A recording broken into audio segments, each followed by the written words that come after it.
Good evening, everyone. I'm Melissa Gilbert, President of the Lower Merion Board of School Directors, and I want to welcome you to the August 5th, 2020 special meeting of the board. Public comment regarding the proposed health and safety plan was taken in advance of this meeting. These emails were shared with the board for our review. And an opportunity will be given during this webinar for live public comment regarding the proposed health and safety plan via the chat feature, and then those comments will be read by our solicitor. And we will open that up after the presentation. And I will now turn it over to Superintendent Copeland. Thank you, Dr. Gilbert. Mr. Schaefer, could you share your screen?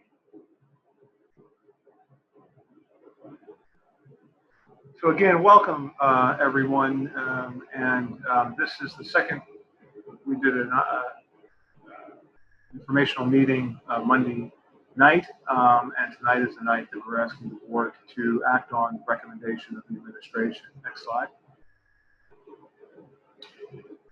This slide really talks about what's happened since March, and I'm not going to read the slide, just to recap where we are and where we're going. The administration this evening is going to be recommending that the board approve a plan that allows us to start the year in a virtual remote experience. Way back in March, I think it was March 8th, was when we had the first inkling that there would be a student who had been in contact with somebody who had tested positive for COVID-19. By March 9th or 10th it was, we closed a school or two because we wanted to do a deep clean and we didn't have much information. By the end of that week, by March 13th, the governor had closed all schools in Pennsylvania. It happened that quickly.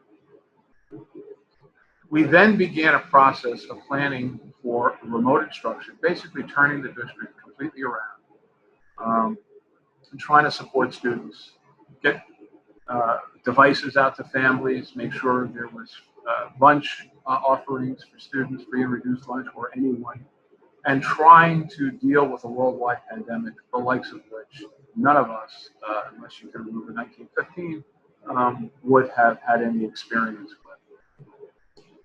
Back in, as the spring progressed, back in April and May, I actually spoke with the administration about the possibility of having 2,000 to 3,000 students attend a face-to-face summer school program. That almost seems naive now, but it really was my sense that we would have some sense of normalcy by the summer. Beginning in late April or early May, we began planning for what we would have to do if all students went back to school, if there was a return to school that was all remote, and if there was a return to school that was some combination of attending and not attending. By the end of, by June, mid-June, as school let out, we began planning staff development for our teachers. We went out and researched some of the most nationally accredited people in both remote learning and distance teaching, but also just in general of dealing with the instructional process. So that's how we ended the year. And I guess our thought was, taking the lessons learned from the spring, let's turn that into, while we're still living it, a process by which we will be able to go to, should we have to return to remote learning in the fall. Our sense was we were still going to open up with a sense of normalcy, which frankly we know how to do. So that was our process as we began. We started to look at full remote instruction. In dealing with some of our focus groups and some of our other constituents, it really seemed that and we still believe that the overwhelming wish of people to be in school full time. Now we're at the point where my recommendation is that we go remote. one of the issues that's come up is how we deliver that remote instruction. And I've gotten a number of emails from folks who have said we should not have teachers in the schools if they're only providing remote instruction. Let me just briefly review a note that I sent to all staff this afternoon. Having teachers in classrooms is the first step in our commitment to return students to our schools, which is our mission and goal. As soon as we feel measures are in place that will enable us to do so safely. Returning staff to the building also provides access to resources and supplies for teaching purposes and enables staff to connect those supplies with students. For example, in the spring, we have families who are asked to print resources that did not have access to printers, paper, or other materials. Staff, both professional and instructional support staff, in school could print copies and arrange a safe pickup for families. Seeing teachers in the classroom setting is comforting and hopeful for students, most of whom are longing for a return to the known routines of their daily lives prior to the pandemic.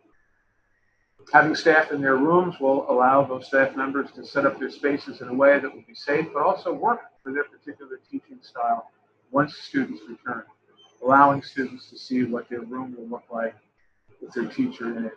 It will also help reduce student stress and anxiety.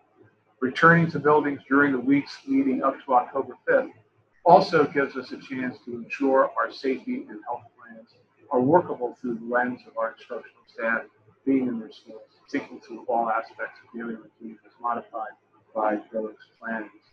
Most importantly, the driving purpose of staff return is to create opportunities that allows teachers during this period of remote learning to connect with the students who need it the most, and create opportunities to provide individual or small in-person group instruction. Those students would include, but not be limited to, our highest needs special education and English language learners.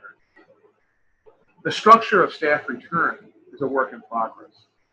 For example, before we opened the district administration office on July 6th, each department developed a plan for re-entry, including rearrangement of offices, additions of partitions, and creating schedules to reduce staff numbers using common areas. Staff, including myself, wear face masks when we leave our offices. There's no communal use of the coffee makers and microwave ovens. We have gradually made more use of offices, but we're also still mindful of social distancing. Schools will go through a similar process, where together building teams can work out shifts and phased return. Those reentry plans will be reviewed by both health services and operations in order to keep staff safe. No plan is easy, straightforward, or has all the answers. Rest assured, we would not put staff in a position that we ourselves would not enter. Rest assured, we will make sure that we go through a rigorous process before anybody comes back to school, just as we did through the district administration office. In fact, a central thrust as to why I'm recommending a virtual start to school is because I'm concerned about student and staff safety. Next slide.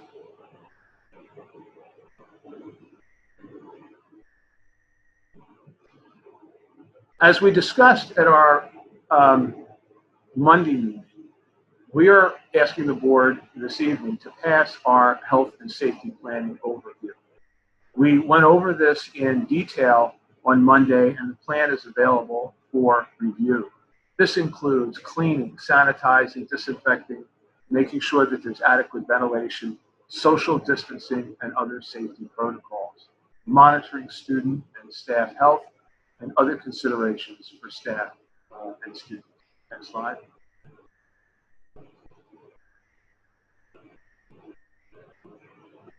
Is this the next one, or did we jump? This is it? Okay, all right, I got you. So this again is from the other night. The governor's office said, here are the things that are necessary for schools to open. We have to have some data that supports it, some quantifiable criteria. They said they'll put forth guidance, And if you look at the third bullet, reopening necessitates that adequate personal protective equipment and diagnostic testing are available.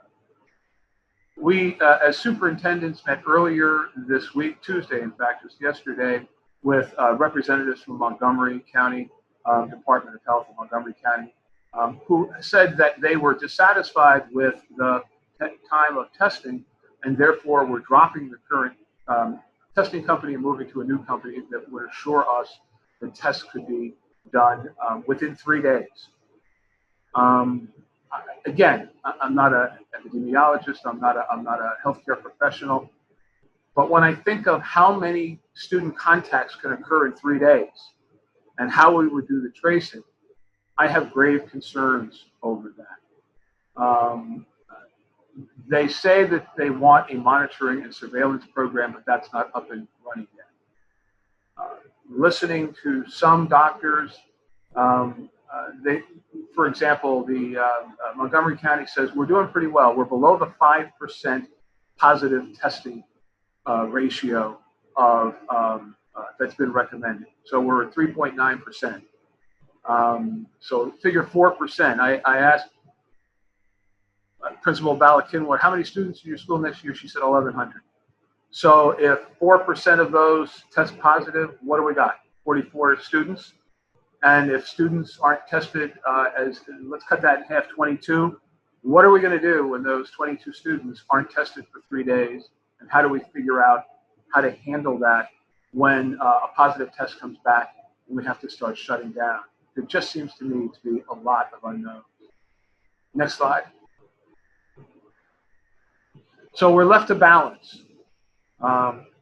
Governor, state says schools like to see schools open, but the governor's not the one who's making the decision. He's leaving that to the local health departments.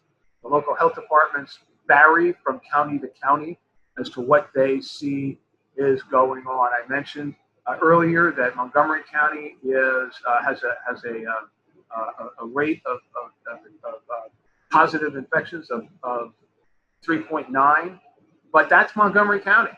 And I've had to remind folks we may be politically part of Montgomery County, but we're very close to Delaware County and Philadelphia. And those rates aren't that good. Next slide. We talked about this Monday.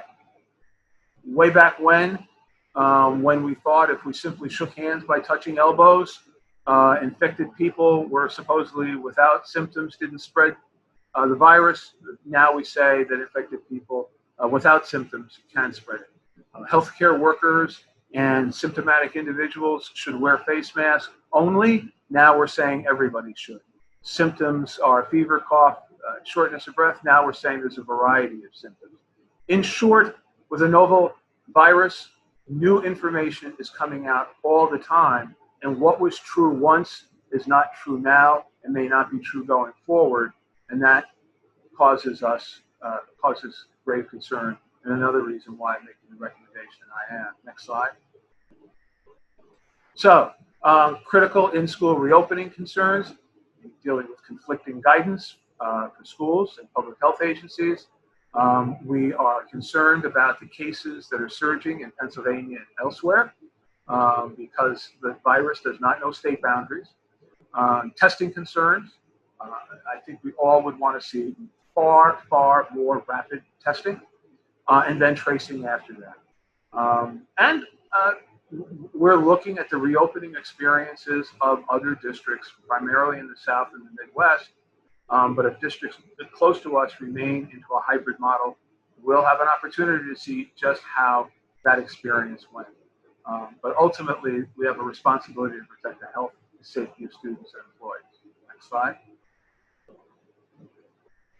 The instructional planning overview, Dr. Gaglioso went over that, and we'll hit on some spots because we've gotten some questions about the difference between LMSD at home and LMSD. So I'll do that, but I won't take you through the entire instructional planning overview again. What we plan to do is to make sure that we mimic as closely as possible a student's daily schedule in our remote experience. Next slide. So the remote learning phase is at least until October 5th. Now, there was a lot of debate amongst the senior administration about if we were going to go immediately to remote, well, what do we want to do? Some districts are going the whole first semester, which means that they're committing to a remote experience through the middle of January. Some districts are choosing late September. I think we would need a significant turnaround in testing and contact tracing to be able to get back to school on October 5th. But we chose a date that was basically a month after the start of school. It's an aspirational date. It's a hope that we get there. And then the transition to in-school learning, one of the reasons why I would like teachers to begin to be in school is so that we could start, and I can't say when, but we could start with small groups, maybe 3 students, who might come in for a short period of time where the teacher identified them as having difficulty with remote learning.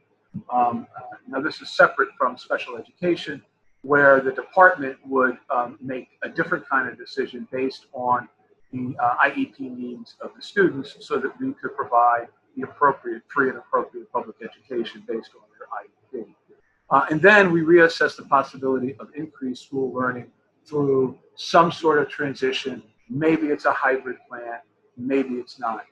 But I've been asked, what's wrong with the hybrid plan? Well, in order to get students, probably a maximum of 12, in a classroom and still stay 6 feet apart, you've got students in a classroom 6 feet apart. They're wearing masks. We're asking them to face forward. There's opportunities for breaks, but specials and so forth, particularly at the elementary school, to provide consistent contact tracing would largely be done in the classroom. I tried to decide how I want to describe that situation, but I don't think it's a good one. In fact, if a school did that, we would call it discipline. And I think that would be an unfortunate situation to place students in. Next slide. So, remote learning phase until October 5th. The basis for the recommendation is health and safety concerns. As I mentioned, COVID-19 is brand new. There's conflicting guidance for all schools. When we had our parent focus group, there were a number of physicians and scientists having a great debate back and forth as to what each thought. We're concerned about the up and surging cases, and the testing concerns are really critical. We can talk about all the contact tracing we want, but if we don't have appropriate testing, I think we've got real serious situations. So that's where we are with that. Next slide. So the remote learning summary, we'll have daily synchronous learning. I think we said it at the last presentation, and I'll say it again. Our ideal learning situation isn't necessarily where a teacher is talking with students for the full time that they're in school. There's group work, there's seat work, there's one-on-one discussions. So it's designed for student engagement. We're really pleased with the staff development that we got and the staff development that we will build on this fall for teachers. And I was pleased with the reception the teachers gave for that professional development. We are going to go with lessons learned. We got a lot of feedback from families about how to set up schedules, about the fact that families might need some professional development to deal with some of the platforms that we use. Even this summer, with our summer program, we were looking for 2 hours of synchronous. I mean, almost after the first couple of days, people were saying the breaks in between need to be a little bit longer because kids couldn't quite sit that long. But we're looking to learn from that, the increased technology for one-to-one students, devices. So those, you can read these. These are a series of things that we're looking to do to make the remote learning experience as robust as we possibly can. Next slide. So if we were to go to a transition to in-school learning by level, Our current thinking is that our youngest students, K1 and maybe 2, would be students that we would like to get in there. There's going to be an ongoing responsibility, though, to protect the health and safety of students and employees. I sat in, I think I mentioned it Monday, on a group of kindergarten teachers, and they talked about the simple process of how they would, how do you social distance when you've got to, help kids with tying their shoes and things of that nature. So identifying students for in-person, individual, or small group learning. This would really be based on the need identified by the teacher or the team. It would be probably not a particularly regular set of circumstances, and we would set it up so that there was significant social distancing and everybody could remain safe. Next slide. Then we move on to what the research possibility of increased in-school learning tells us. We would need a reduction of cases, enhanced testing, improved tracing capability, and updated information about the virus itself, along with whatever lessons we've learned from our preparedness. Next slide. Eventually, we would get to the point where we have some voluntary attendance, people coming into schools. Our thinking right now is that the Lower Merion Virtual Academy, now the Lower Merion Virtual Academy is largely asynchronous. We have always planned, always planned on making sure that we supported it beyond the minimum of what MVP, Montgomery Virtual Program, does. People asked us to look at an LMSD at home program. What we're thinking is we would want all of our students to begin with their regular class assignment teacher. What we need, though, is to know who, if we decided at some point, October, January, March, to go back in, what families don't feel they would want to do that and that they would want to be in a remote experience all year. So that when we do the initial assignment of students, where possible, the students who want that experience, and teacher A is a third grade teacher, and there are 4 or 5 students in the other classes who all want to be in a remote LMSD home experience all year long, then we would try and put those students in that class, begin with the full LMSD remote, but then if we went back to school, those students would be able to stay at home with that teacher and we go. Now, what's the difference? Well, in our regular remote experience, the students follow their basic day. If you're going to the LMSD Virtual Academy, that's mostly asynchronous and you work at your own pace with student support. If you're at the LMSD at home, it's a much more synchronous experience, but right now, we're only prepared to offer the core content and special education and gifted services. To offer more, meaning art, music, those kinds of subjects, we'd have to know how many people wanted that experience to see if we could staff it appropriately. So what we're asking between now and August 9th, not to sign up, but to give us a sense as to who you are and what you might want. Next slide. Okay. So, if the Board of School Directors were to approve the superintendent's recommendation, the transition team, which has really been preparing for a number of scenarios. We've been preparing for going all at once. We've been preparing for a hybrid model. We've been preparing for a remote model. We've been preparing for things in between.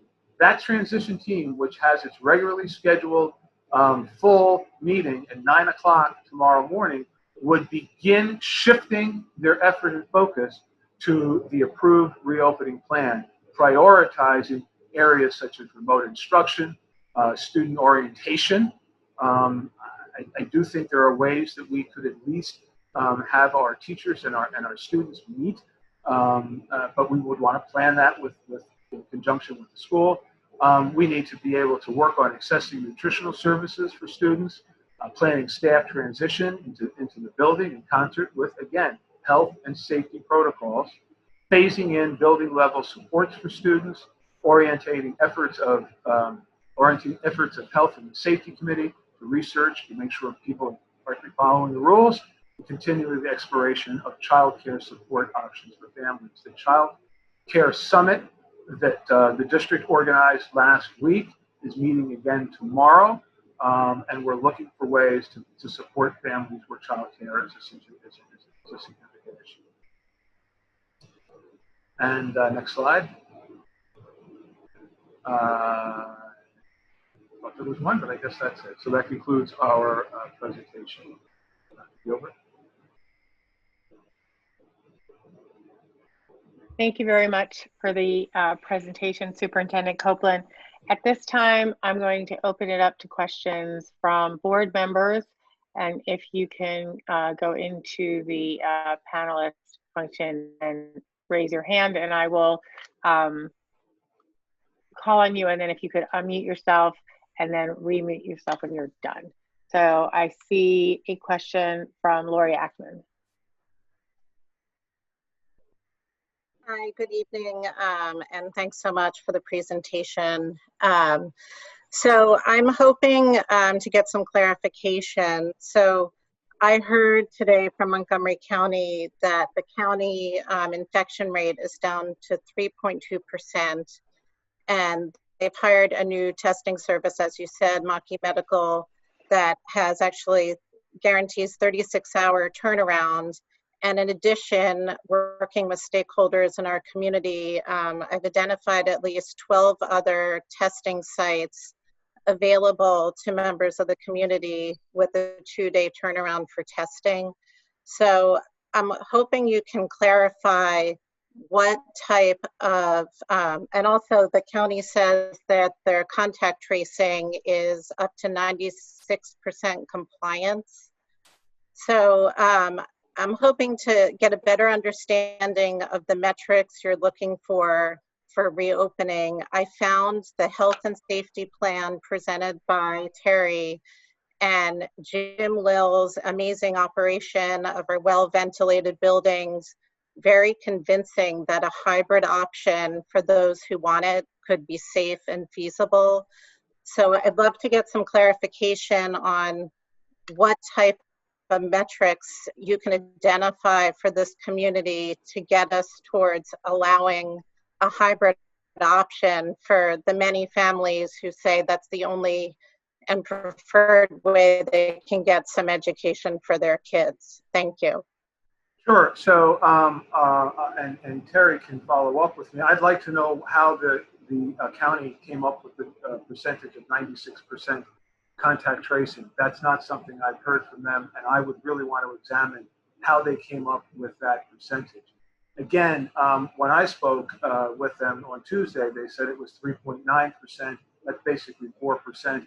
That's still in Ballackinwood Middle School. Even if you go halfway to that, you've got a number of kids who are walking into the building who could be infected or in contact with someone. Terry, do you have any information? Sure. The turnaround time for tests is longer than that. Dr. Levine and Dr. Arkush of the county commissioners, as well as Governor Wolf, acknowledged that the majority of tests are coming back in no sooner than 5 days. More commonly 7 days and up to 12 days. Now, the fact that the county contracted with a different group, that just means for the county testing sites. The group that they were using prior is still one of the main providers for the state of Pennsylvania, as well as nationally. So this isn't a Pennsylvania unique problem. It's a national problem. I'm pleased to hear that they are making those improvements in the county. The majority of people don't go to those county sites, though. They're using other sites.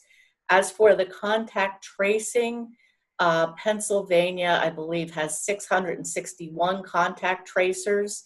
And that is thousands below what what national groups say that they need to keep up with the numbers. They have just gotten an emergency approval to hire 1,000 more contact tracers.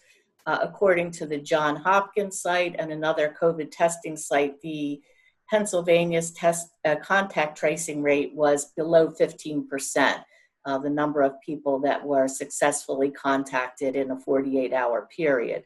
So there may be some differences between counties and so forth, but we're clearly not where we need to be. Additionally, if a person is tested in another county, they're a resident of Montgomery County, they are tested in Delaware County, for example, those results aren't reaching Montgomery County in a timely fashion. So there's some, I'm very hopeful that we're going to see big improvements in both testing and contact tracing. It's also worth noting that the amount of testing in Pennsylvania, depending on which national group you look at, we still place in the bottom in testing, much less than most other states. So that is a goal of Governor Wolf to get that testing percentage up. So things are improving. I think they're putting a lot of effort into that, but it's been a long road with this. Thank you. I'll call now on Sean Mooring. Thanks. I want to first thank you, Mr. Copeland, for representing the information. And as we are focused on the recommendation of starting completely virtual, I just wanted to get some clarity on the LMSD at home model and where we see potential limitations in some of the limitations that you shared as you were wrapping up your presentation. That is primarily when we are, just wanted clarity on, that's when we are looking at having a hybrid plus virtual model, and whether or not those limitations apply to all levels, meaning high school, middle, and elementary. Good point. Thank you for that. It gives me an opportunity to clarify. The limitations, well, first of all, it's limited. I think I think we'd all agree that being in school face-to-face is a great model. At the high school level, we looked at a lot of different models. And the problem is we have, 240, 250 different course offerings. So to try and put together a process where students could be taught by their teachers, given that array of course offerings, was frankly impossible. So what we've come up with is splitting the students into two groups, A and B. The A group would go, let's say, Monday and Tuesday, but the B group would be at school Monday and Tuesday, but the B group would be able to follow virtually, either through streaming or through other digital devices, those classes on Monday and Tuesday. And on Thursday and Friday, we would not repeat the classes from Monday and Tuesday, but go on to another lesson. But now the students from Monday and Tuesday would be following along in either streaming or some level of digital.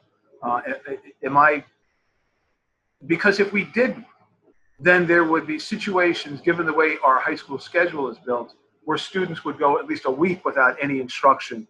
And the administration and I felt that was not desirable. Now, we don't see streaming as an end-all and be-all. In fact, I think it has a lot of limitations.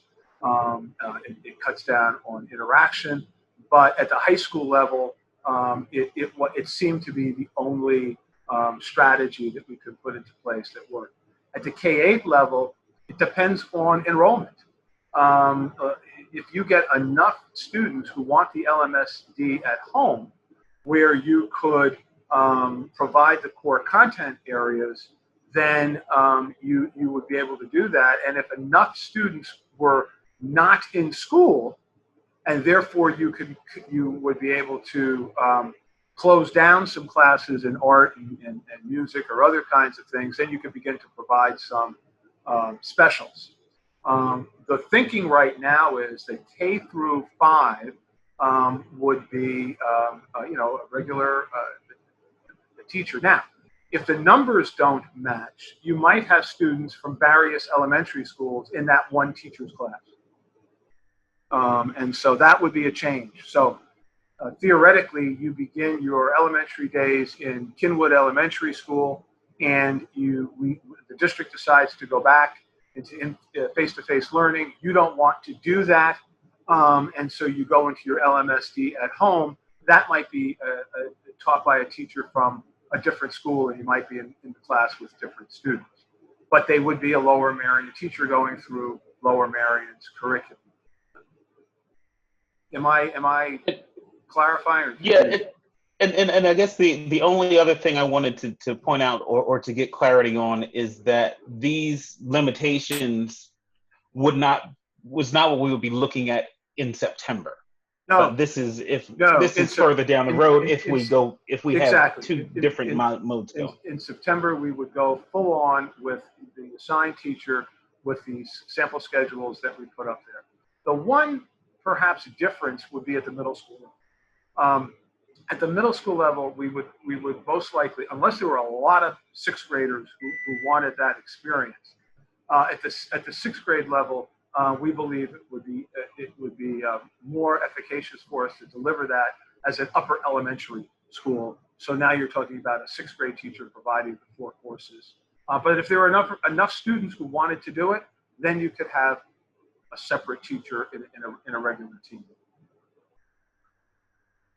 And I'm sorry, Melissa, just Dr. Gilbert, one other question, and that's, I wanted to address the issue of staff, or have you addressed it a little bit further. I appreciate the reading of the letter and the situations that you noted in terms of the benefit of having teachers in schools, but definitely wanted to raise that as whether or not there would be opportunity or there could be opportunity to provide those additional supports and potentially provide services for our special ed students. And I understand the need to make sure that we have those small group opportunities, even in full virtual, to support our students. But could that be done without bringing all staff back into the classroom? Sure. I think that what Mrs. Fraser is looking at is, first of all, not every special education student would be coming into the building. It would be a limited number. And we would not, I don't envision large numbers of students coming into the building in a face-to-face situation. And a lot of that would have to do with consultation with their teachers. I just want to leave that open as a possibility for those students where it makes sense. We are going to have everybody's health and safety forefront. Okay, thank you. Deborah Finger next. And I'm going to go around as many times as people have questions. So. Thank you. And thank you, Mr. Copeland, for the presentation and for your clarifications. So I am curious, you've put together a health and safety plan. You've put together a reopening plan. I would like to know, both from you and from Nurse Quinlan, how confident are you in the plan that you have put together that it can be carried out to the extent that you have, to the full extent, and I don't mean to the full extent possible. I would like to know, how confident are you in the health and safety plan as you have prepared it, both for you and Ms. Quinlan? Terry, go ahead. And let me just say, it's Terry, who is obviously, we euphemistically refer to her as a referee, with a very large yellow flag that she throws on a regular basis. But she's also working with our operations department to make sure that cleaning can take place and so forth. Terry? And we also have doctors that she's consulting with. Yeah. If I think I understand your question, but correct me if I don't. I'm confident in the way the plan was put together and of all the considerations in there. I'm confident with the recommendation for the gradual reentry of students per the recommendation tonight. What I am not confident about are those things which we have the little control over now that we'll be watching closely. I'm hopeful about them, but I'm not confident right now. So you're confident that the plan could be carried out as it is written? As it is written per the recommendation now, yes.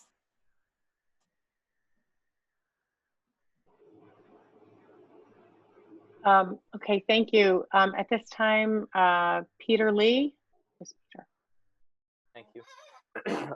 Thank you, Mr. Copeland and the rest of the administration for all the work you put in putting these plans together. I do have a few questions, but I'll start with this one.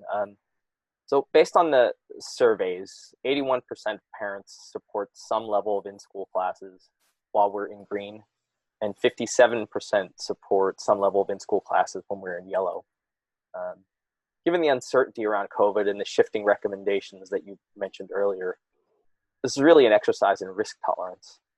Now that we have the LMSD at home option for parents looking for the full remote option, there are many families and teachers open to accepting the risk of in-school classes. Can you talk about why we're not offering that option to let them accept that risk? I think that in my assessment, while they may be willing to accept the risk, I have the responsibility of recommending to the board what risk I think the school district should enter. That's number one. And I think that the risk would be too great.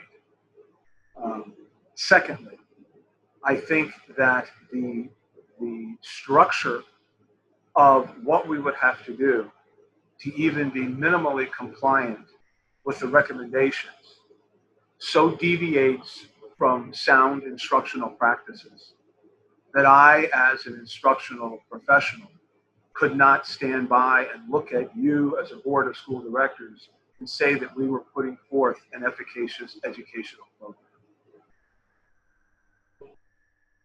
Thanks. A couple follow-ups to that. So we had multiple doctors and epidemiologists write in citing studies that seem to show low transmission rates among elementary age kids. Do we investigate these? And do we have experts that we rely on to help us adjudicate all the various clinical information out there? I'll let Terry go into specific details. Again, as a non-healthcare professional, my mind is awash with the competing conversations among specialists. I'm used to acceptable medical practice. What I'm hearing is such a wide range and a developing range from epidemiologists. I can't put my, as a non-professional, finger on it, and that's what gives me pause. Terry? Yeah, I think the answer to that seems to be evolving and it remains uncertain. This past week, there were two important publications. I believe it was on July 31st, the CDC in Morbidity and Mortality Weekly published an article noting that children do seem to be able to transmit COVID at the same rates as adults, even younger children. And there was also an article in the Journal of the American Medical Association this week speaking to the same thing. So they're kind of looking at that, re-examining it. So there's no certainty that younger children don't spread it at the same rate. Thanks. And just one additional follow-up because you mentioned it. Sure. So you talked about how social distancing would impact in-school classes, that, you know, kids all facing forward would be, you know, called discipline school these days. But isn't that still better than having kids sit in front of computers all day? Isn't the academic cost higher when we're remote than any version of in-school classes? I don't feel so at this point. I feel that the dexterity that our teachers have learned from over the spring, and I feel that the ability to navigate those digital, listen, I don't, it's not perfect. It's by any means, and I don't like it by any means. But as I balance the two, as difficult as it is, I think I think we're better off remote. Thank you. I'll get back in line. Yeah, I'm going to keep, I promise I'm even keeping tabs on how many questions people get. At this point, I'm going to turn to Shana Kalish. Thank you, Dr. Gilbert. I have two questions that sort of go together, so I'll ask the first part and then follow up with the second. I'm particularly concerned in the virtual model with the experience of our very youngest learners, and I was hoping that you could speak about any additional supports that are being implemented to help students that are new to school, who may struggle with the virtual interface, who, while they're learning these crucial building blocks of their entire education and their lives, especially kindergartners who are only going to be having half as much instruction by virtue of the fact that we have half-day kindergarten in our district. I'm going to ask Dr. Devioso to speak to that. Sure. The teams have spent a lot of time talking about the earliest learners for a variety of reasons that you mentioned. Additionally, we recognized in the previous remote experience just how much we had to rely on parents to help students access. So one of the first lessons learned is that we really need to streamline the ways that we're asking students to participate and families to participate, and we need to create some orientation resources that help families navigate things more easily, number one, and number two, help students build gradual independence with accessing their learnings, all the way from, little tabs that, username, password, so that they have one thing to do each day and that's the one thing they learn. Additionally, we're looking at creating guides like that for caregivers. So child care providers will have similar supports to support those youngest learners who are building their independence. Additionally, we're talking about building community. One of the most important things for students is to feel part of that classroom community, build the emotional connections with teachers, and that precedes the foundational learning experiences that are more academic. One of the non-negotiables developed by one of our subgroups focused on community and relationship building in the instructional program has made certain non-negotiables related to morning meeting, building community, and building those relationships. So a lot of the practices at the very beginning are going to be focused on helping the students build that connection. Additionally, the access pieces, we're going to have the tools that are going to be a little bit different. We've also really changed some of the academic or instructional tools that we have available compared to the spring. For example, we had a lot of families that were asked to print things.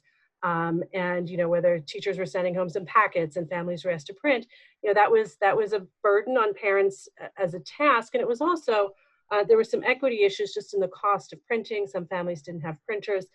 So we've really shifted our instructional design to make sure that it's accounting for looking at demonstrations of learning that are more digitally communicated.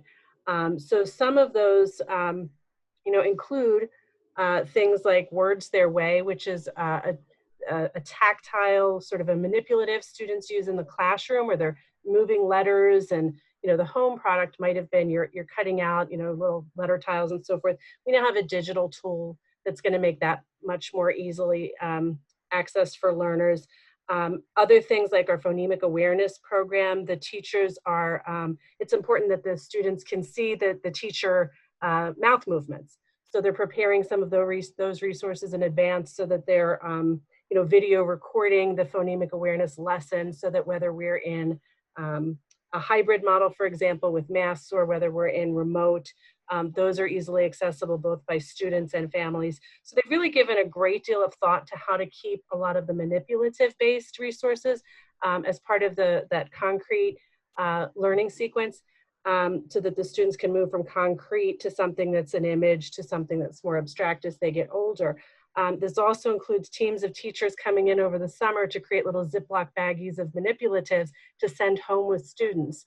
And that's where when Superintendent Copeland's talking about how do we get kids in to meet their teacher, it might include, here's your little take-home baggie of the practice tools that really help you to access the learning and the home practice. So those are just a few things that the teachers have been talking about in terms of really making sure that we feel confident in what we're offering to the earliest learners.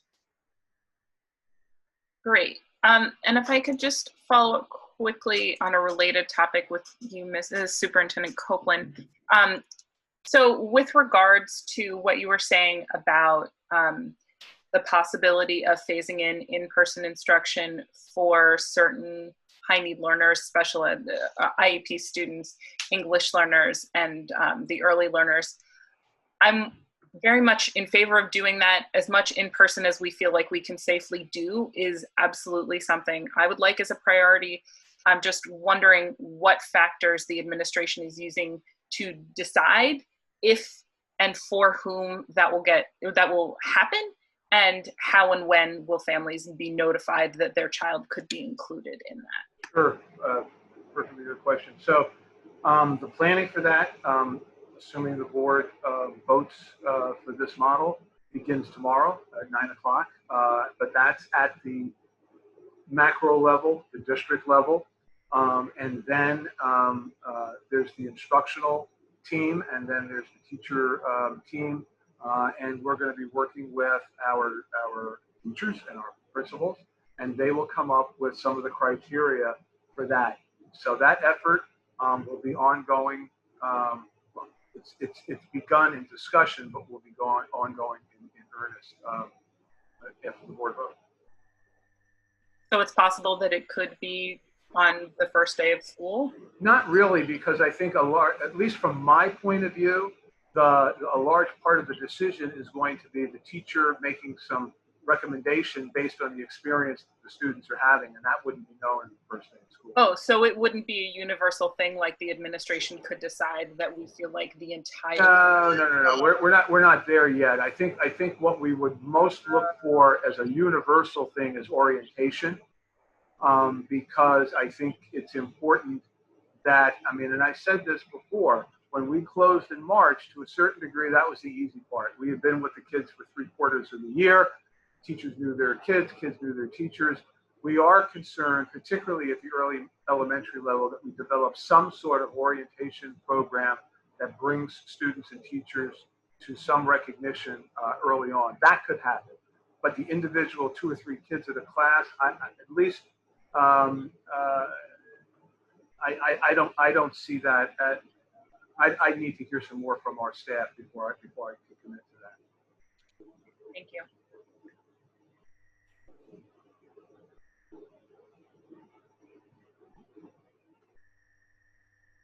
Melissa, you're muted, or I couldn't hear you. I apologize. I was calling on Ben Driscoll. Thank you. I think Lucy might have been next in line. I've got a list, Denise. It's all good. Thanks. I'm going to go with Ben. Well, Lucy will get your turn, I'm sure. Again, I want to say thank you to the administration. I think one thing as a quick comment is while we're getting a 30, 40-minute synopsis, there were literally thousands of person hours done by the administration to get us to this point. So thank you for all of that work. But I guess, Mr. Copeland, my question is more for you. A lot of the comments we're getting are asking to open school for the primary purpose of getting some socialization. And I'm looking at this and I'm going to ask it in 2 parts. At the primary level, K to 5, I believe socialization happens somewhat in the classroom where the teacher will take his or her 25 students, break them up into groups of 5, and let them work on a project so they can work together. But clearly that can't happen in this realm that we're talking about. So the socialization, as I see it at the elementary level, can't happen given the health risk we have. At the secondary level, I'm curious about if we're going to continue as we have with, you go to math first period, the bell rings, you go to chemistry second period, how we would manage several hundred, students at middle schools and high schools combing through the halls, recognizing that that's their 8 minutes of where they get to socialize. They get to talk to their friends. And I don't know how we can practice social distancing, at this current stage in those two environments of letting our youngest kids work together in groups of 5 or so, if that is that, and letting our kids transition from class 1 to class 2 and catching up, socializing in the middle, because social distancing is telling us we can't allow that. It's a long-winded question, Mr. Copeland, but I wonder if you can kind of put Sure. Thank you. Let me tell you, anecdotally, when I was an elementary principal, even though I had courses in early childhood development and all of the right pre-professional training, most of my experience was at the middle school level. And I was a middle school teacher, middle school assistant principal, and I was handed a K-3 elementary school. And I'll never forget the kindergarten teacher. Her name was Pat. I won't mention her last name, but she had kids in various activities around the room, and one of them was kids working with blocks. And I sort of strolled into the room. This was my first week on the job, and I said, "Oh, this looks interesting. I'll come back when you're teaching."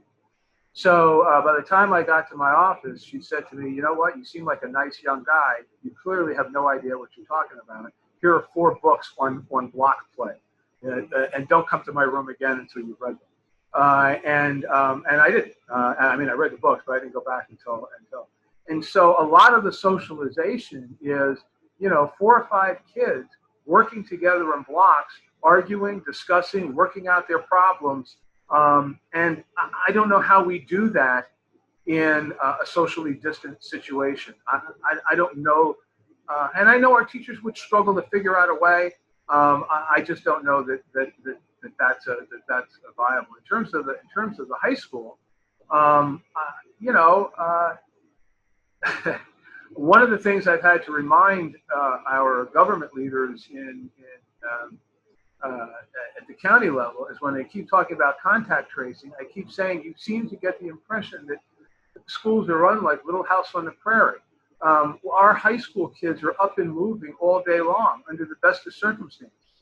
Now, one of the things we talked about with our high school administrators was right now, if a student misses or has a free period, the first period, if they're a junior or a senior, they're allowed to come in late. We were going to expand that to all students so that we get less kids coming into the door at the same time. We're also experimenting with maybe dismissing classes at slightly different times so you didn't have the full complement of even half the students, which would be 800 at Lower Marion High School, in the halls at one time. Again, to engage in the high school experience and not have those experiences, I'm not sure if the degree of what we anticipate will be socialization is balanced out by the risk. I hope that sort of gets at where you were going there. No, that helps. Thank you very much. Thank you. I'm going to call on Lucy Klein now. Thank you, Dr. Gilbert, and thank you to Mr. Copeland and to the administration for the extensive amount of work that's been going on. I know that it's just been hours and hours since March trying to revamp an entire educational system. I wanted to sort of follow up a little bit on both what Shana and Ben were talking about in terms of both touches with respect to like connections between teachers and students, and also connections among students. And among the many conversations I've been having over the last several weeks, as I'm sure most of the board members have, with various friends and community members and neighbors talking about sort of reopening schools, one of the conversations I had focused on what type of system or model would provide the more or the best or sort of more effective connections between students and teachers.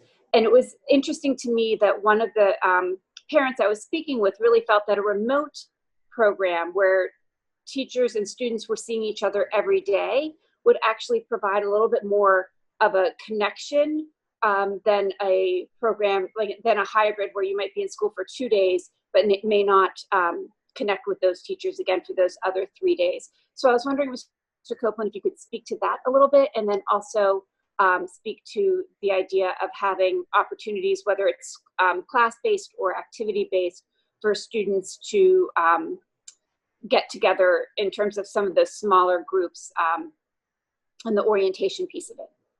Sure. Let me take the first part. Yeah, I, you know, one of the benefits I had during the spring was popping into classes. I would ask teachers to send me their Zooms, and I would go into classes. Look, I'm not, you know, this isn't my first time at this.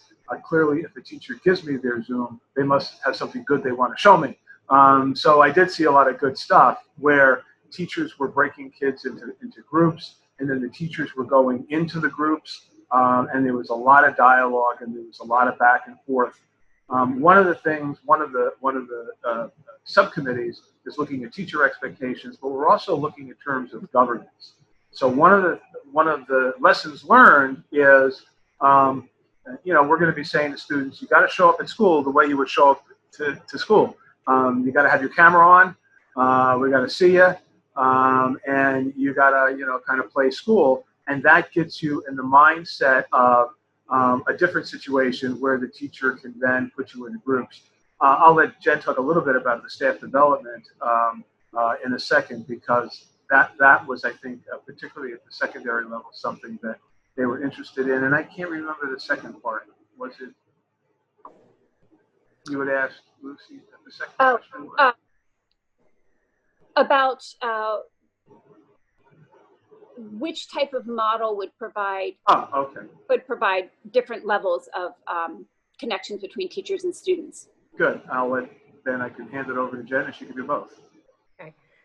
In terms of the continuity of learning, one of the things that came up in the instructional team was the challenge, for example, in the hybrid model, where you have some students who might go 5 days without you know, seeing their teacher necessarily.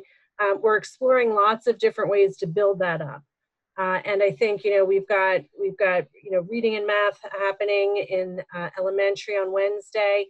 One thing people might not realize is that if we have students in the buildings on those other days, they lose the opportunity for any meetings that would typically occur because of the supervision of distancing, the different mustering areas for the morning.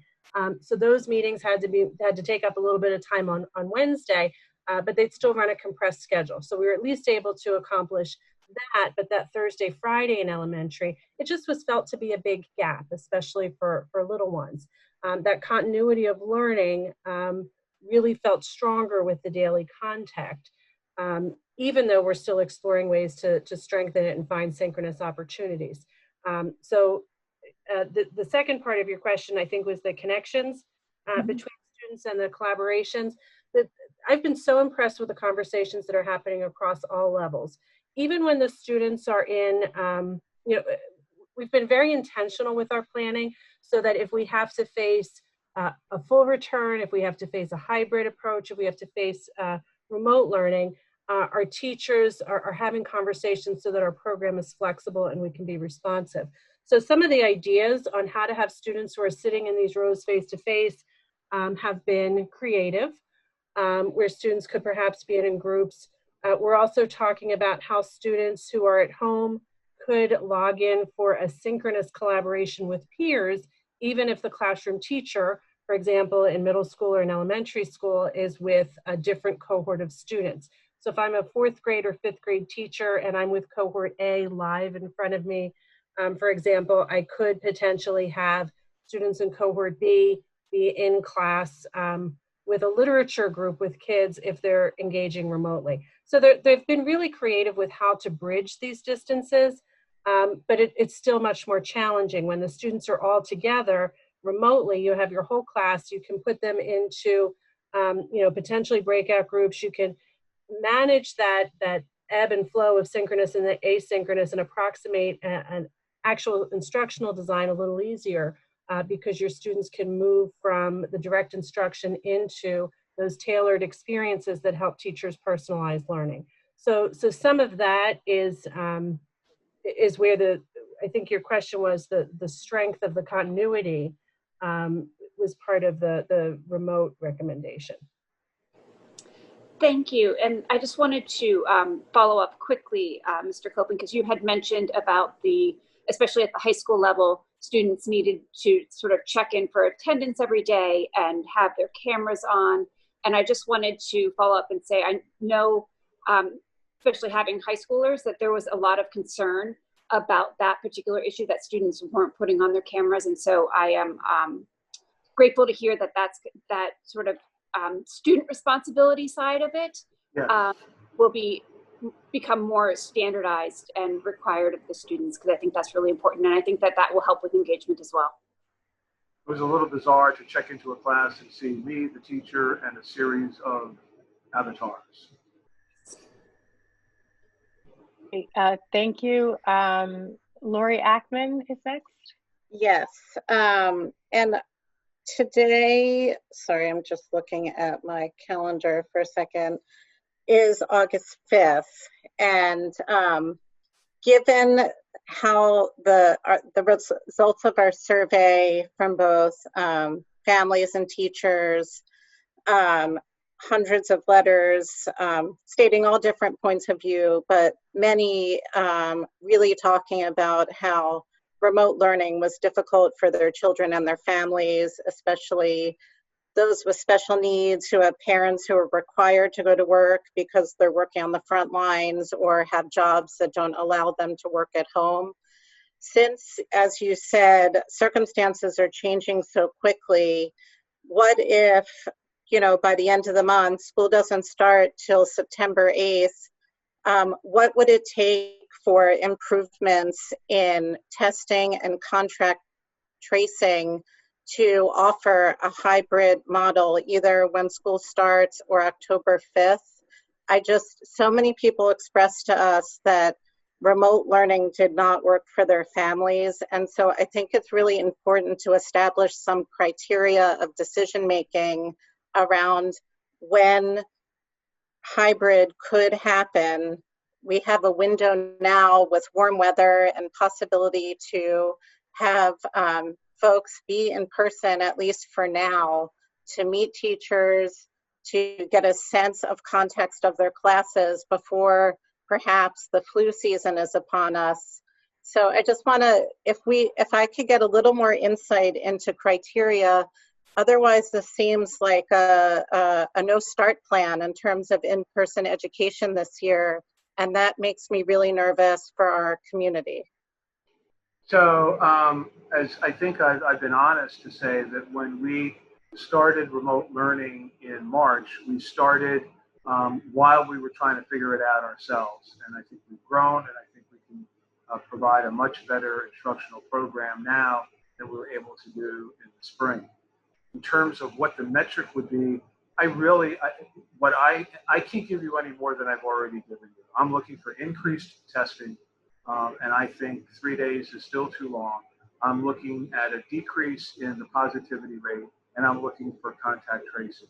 But beyond that, I don't have any particular, and I'm sorry, I don't have specific metrics that are aligned any better than that. But that's all I can do, and it's my recommendation.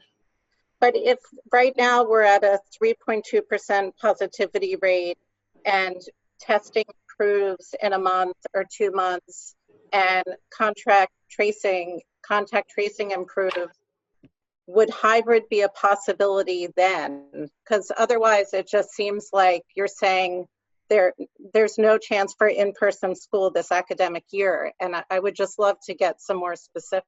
And I wish I could give you more specifics. As I said before, a 3.2 positivity rate means that there's going to be 3 students for every 100 who could be testing positive walking into a building with right now little or no contact tracing. And we have no idea how long that student would have been in the building without testing. They're promising 3 days. I think everybody says that immediate testing is what's necessary. And I don't know how long that's going to take before that takes place. Thank you. Sean Mooring? Oops.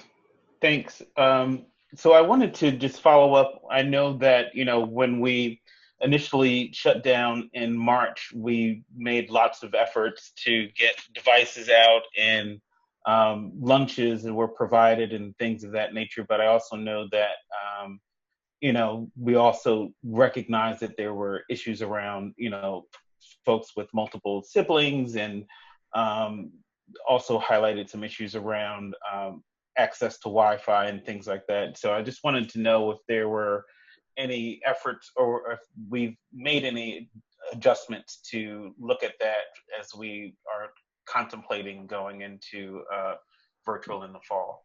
Sure. So I know we ordered 1,400 new devices. Mr. Frazier, how many have come in so far? You told me 400 the other day. 400. Oh, has it improved from 400? Okay. It has not. But at least we got 400 in. So we expect that to improve. In terms of lunches, I'm looking for Mr. Orlando.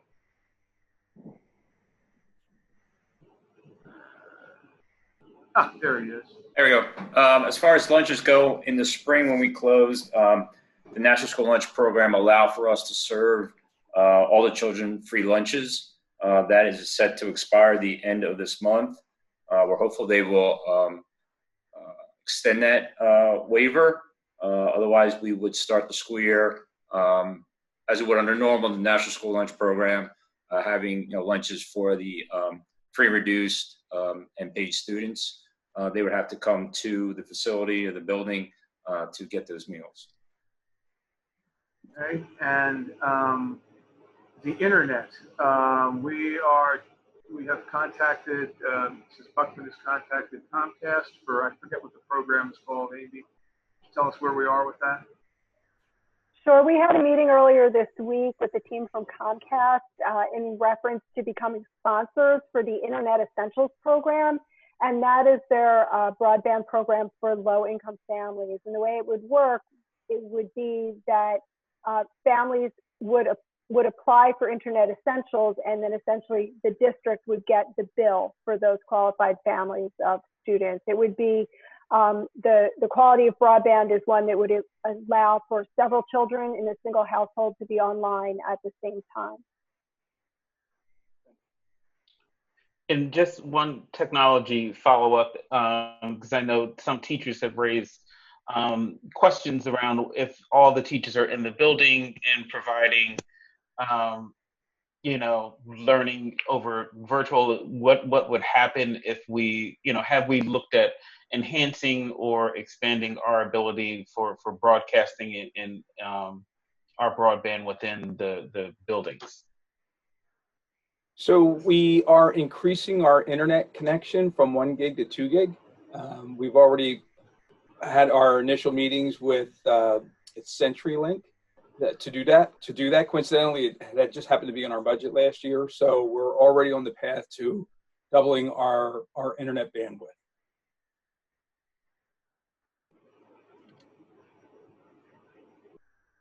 Thank you. Suba Robinson had a question.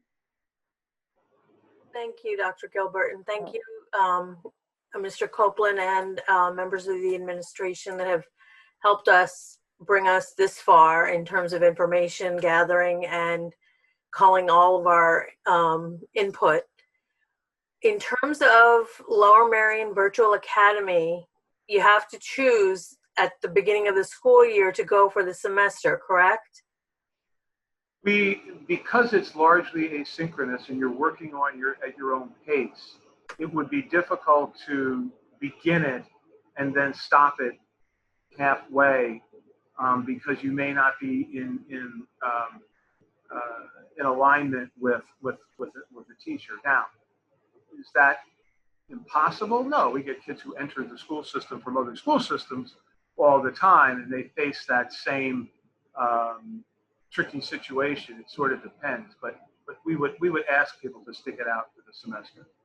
Okay, and you also mentioned that you would have the Lower Merion teachers embellish or help to transform that to a little bit more than. Yeah, the plan had always been to not just sort of have them adrift, but we would hire folks who are familiar with the school system to make sure that they kept pace with them or use people within our school system. Thank you. And we've gotten a number, I don't know if it's a huge number, but we have gotten a number of parents who have said, listen, I know this is the preferred model, but given our family situation, I like the idea that the students are going to be self-paced, and they've chosen that model. They know that they still get to be associated with the Lower Merion School District. They know that we're going to do a better job than a charter school, but they don't want, but they like the self-paced aspect. And it's also a great opportunity for students who have someone who has compromised medical issues at home or sure. can't make it in. Sure. Thank you.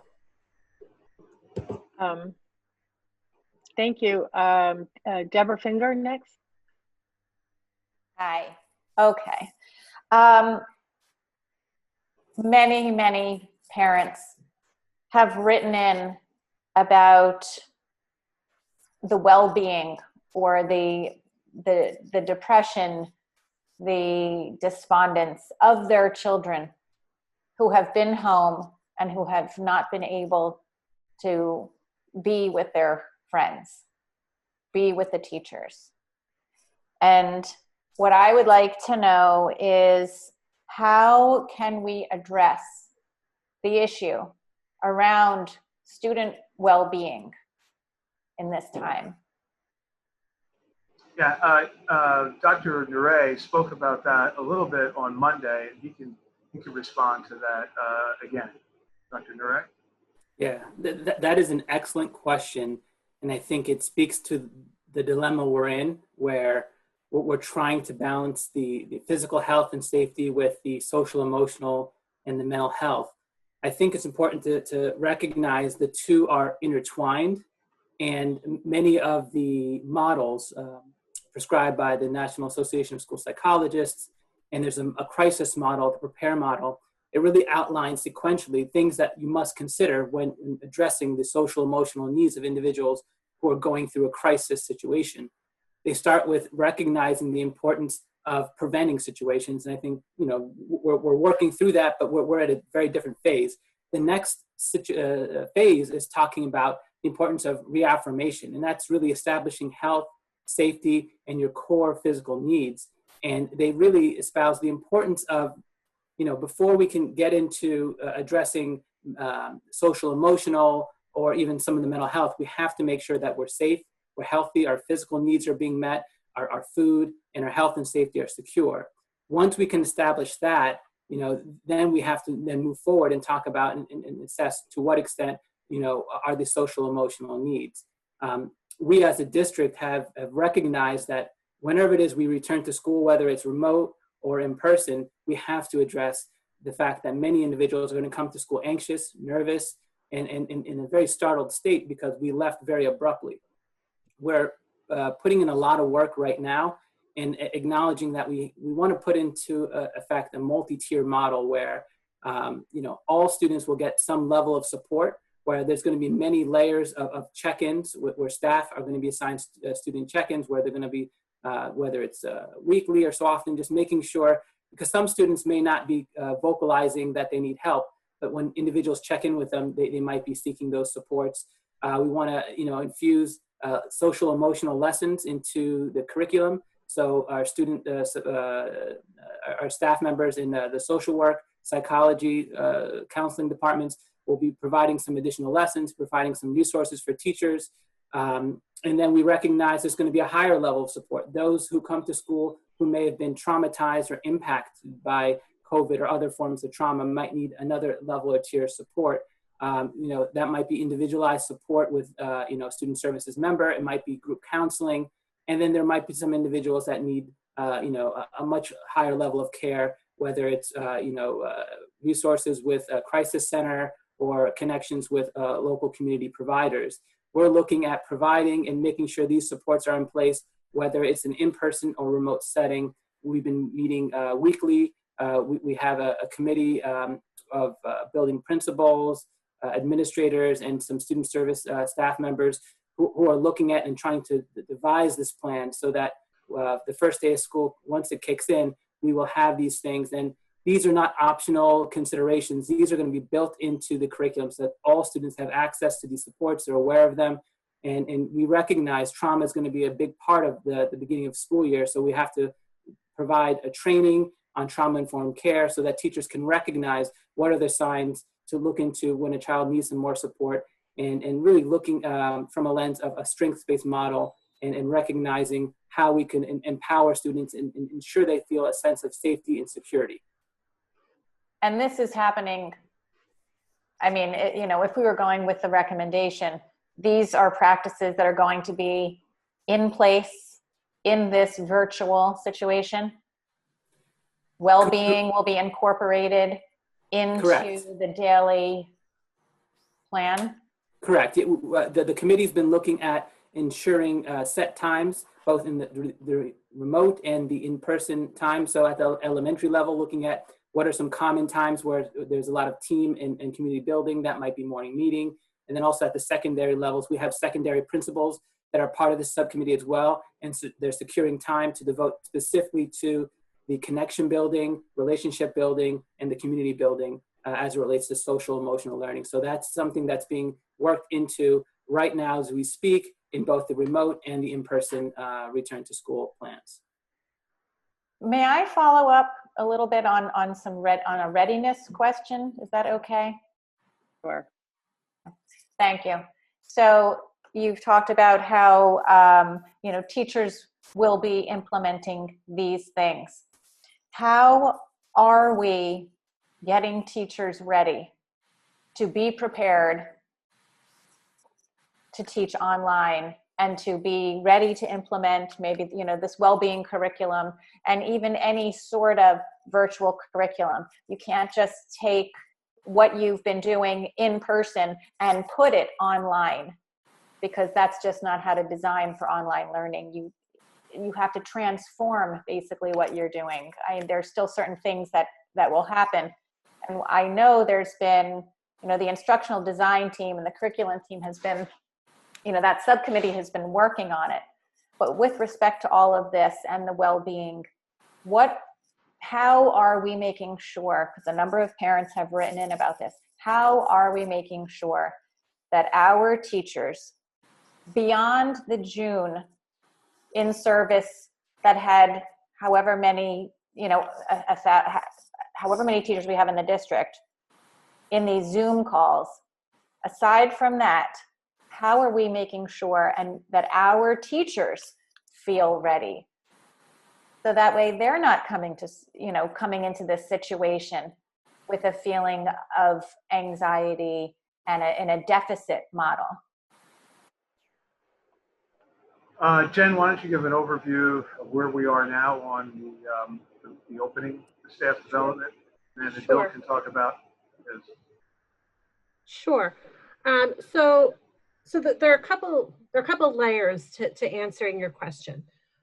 So teacher readiness, we had a robust PD experience in the spring, while teachers, encountered this cadre of experts. We also built in some time for them to collaborate and process as teams together.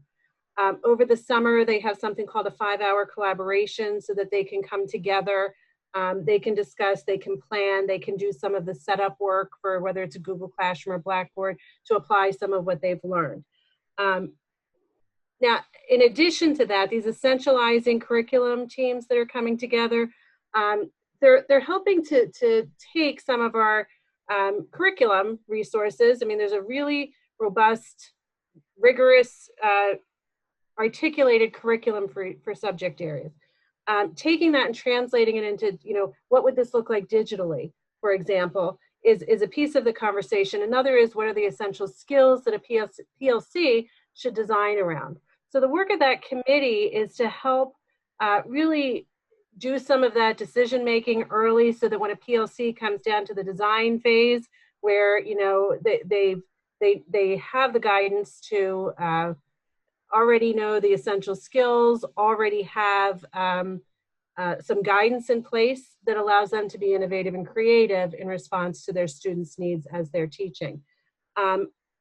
Other scaffolding or supports we're putting in place for teachers, we recognize that not everybody has exactly the same technical skills. So some of those teams are taking the resources and preparing, for example, the interactive PowerPoint. Where can we create, for example, we'll take, maybe you did a presentation in the classroom using PowerPoint. We're going to give you, for example, a Pear Deck presentation to teach that skill, so that you have a little bit of a start to the year. You can see how it works. Some is created for you. Additionally, the teams doing that this summer creates an in-house cadre of expertise, so that there are people on teams who, as we're going through the year and they're working in PLCs, there's a person on the team who has been involved in the essentializing work, and some of that work and can help. So that's some of the process support. Additionally, the professional development is one of the subgroups of the instructional committee. And professional development team has taken these varied resources. We've learned a lot. We have a lot to work with and from as we move into this phase. They've organized it, down to the point that if you're looking for a presentation tool, here's what we have, here's how you use it. If you're looking for X tool because you want to engage students in this way, here's the tool, here's how you use it. So they're really doing a lot to organize those resources. Additionally, the teacher schedule for the year, PLCs have a responsibility to do some planning of instruction.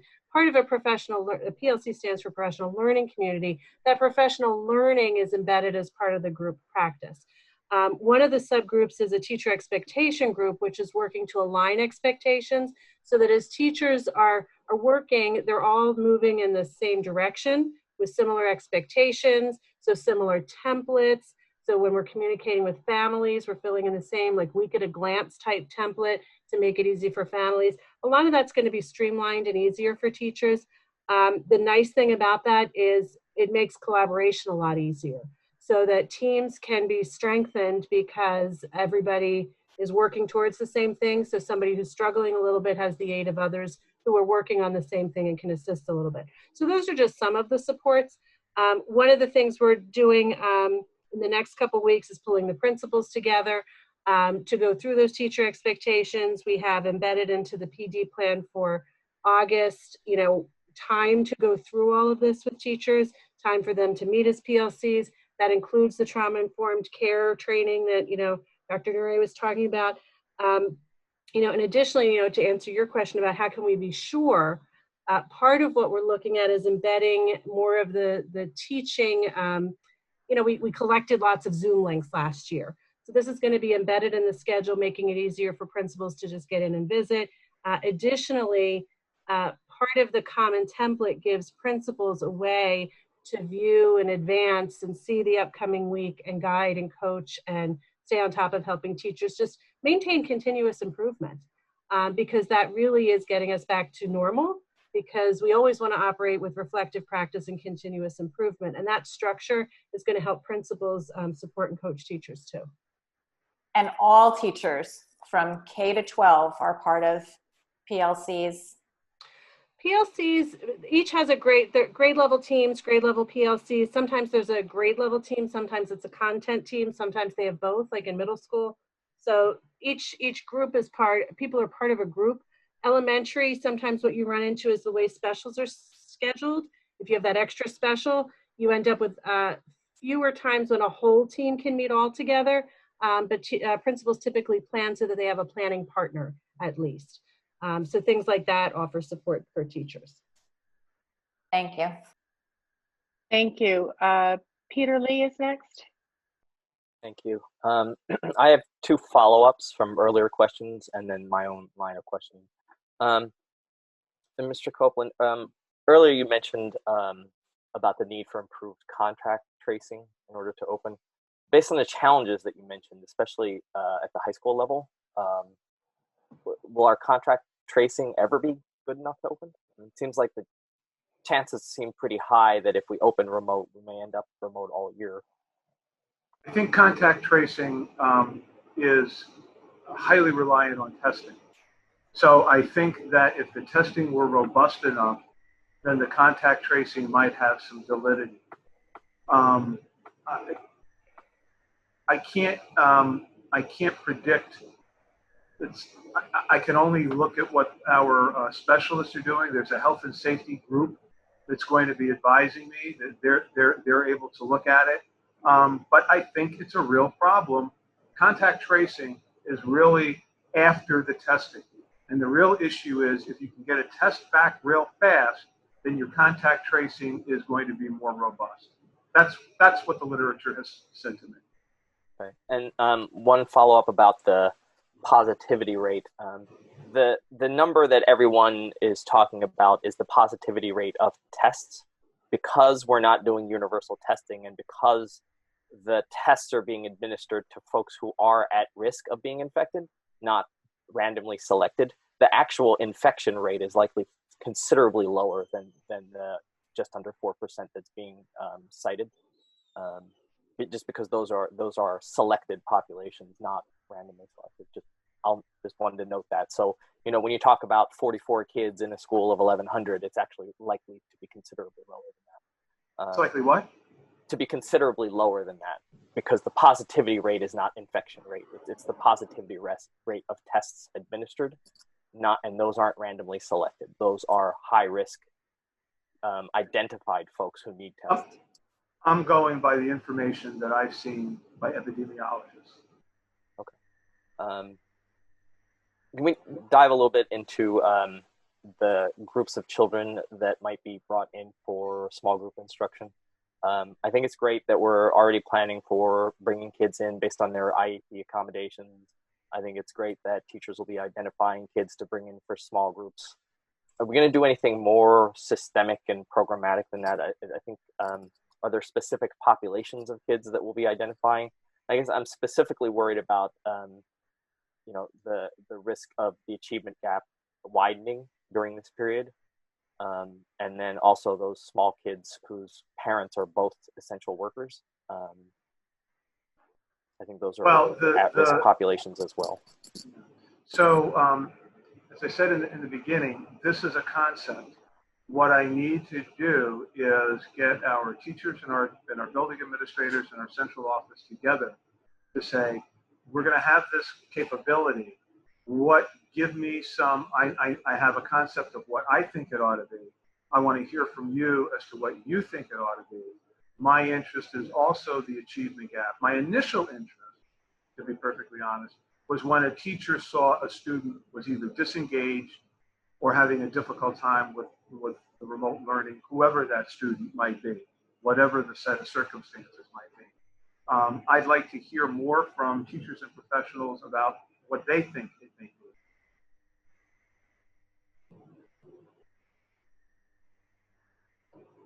Thank you. Thank you. I'm Shayna Kalish.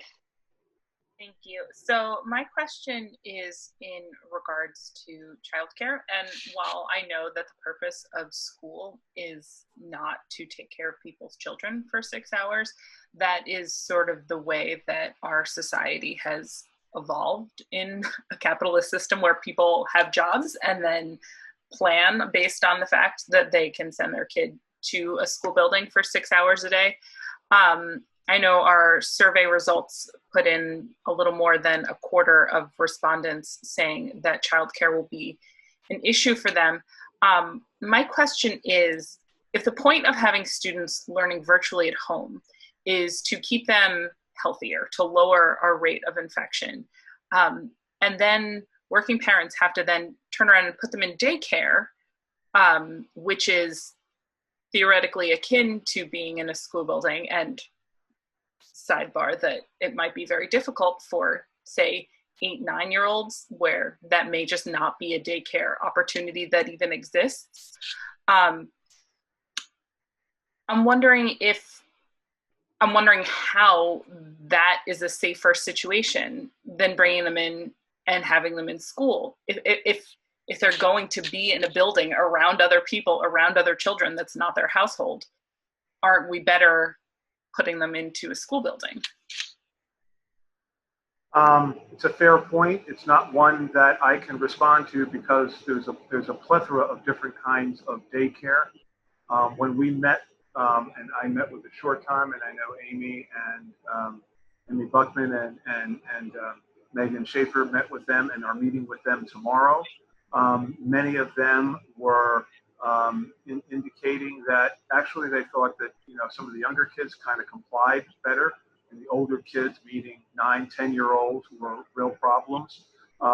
And so they're having, from what I could see, some of them were having their difficulties in terms of compliance and so forth and so on. So I think it may depend on that.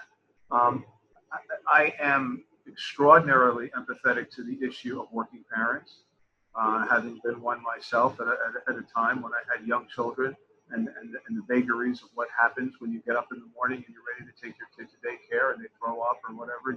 Now you have to find a place because they won't take a sick child. But again, this is all a balancing issue. How do we balance what is in front of us as a pandemic and an issue with the support?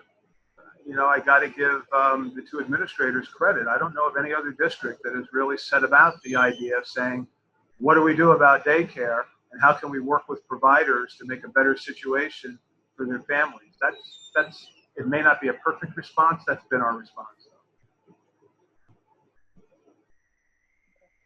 Thank you. Ben Driscoll. Thank you. I think my question is probably for Ms. Quinlan. I guess it's a two-part question. The first part would be, as some of us go to see doctors and dentists and whatnot, they require to take our temperature before we're allowed into the office. I don't see that being a workable thing for students showing up in a 15-minute window where we take their temperature before we would let them into the building. So we're missing, it's just an impossibility on a temperature testing. And then the second thing on testing in general, testing for COVID in particular, it's my understanding that it's still self-selecting, such that if I'm not sick or I'm not feeling bad, I don't get the test, but I could be an asymptomatic carrier. So isn't the testing even of itself at this stage, because it's not as widespread, not very helpful in some regards? And my follow-up to that, Ms. Quinlan, would be, can we require kids to take the COVID test before we allow them into our buildings in any state? That's my question. Okay.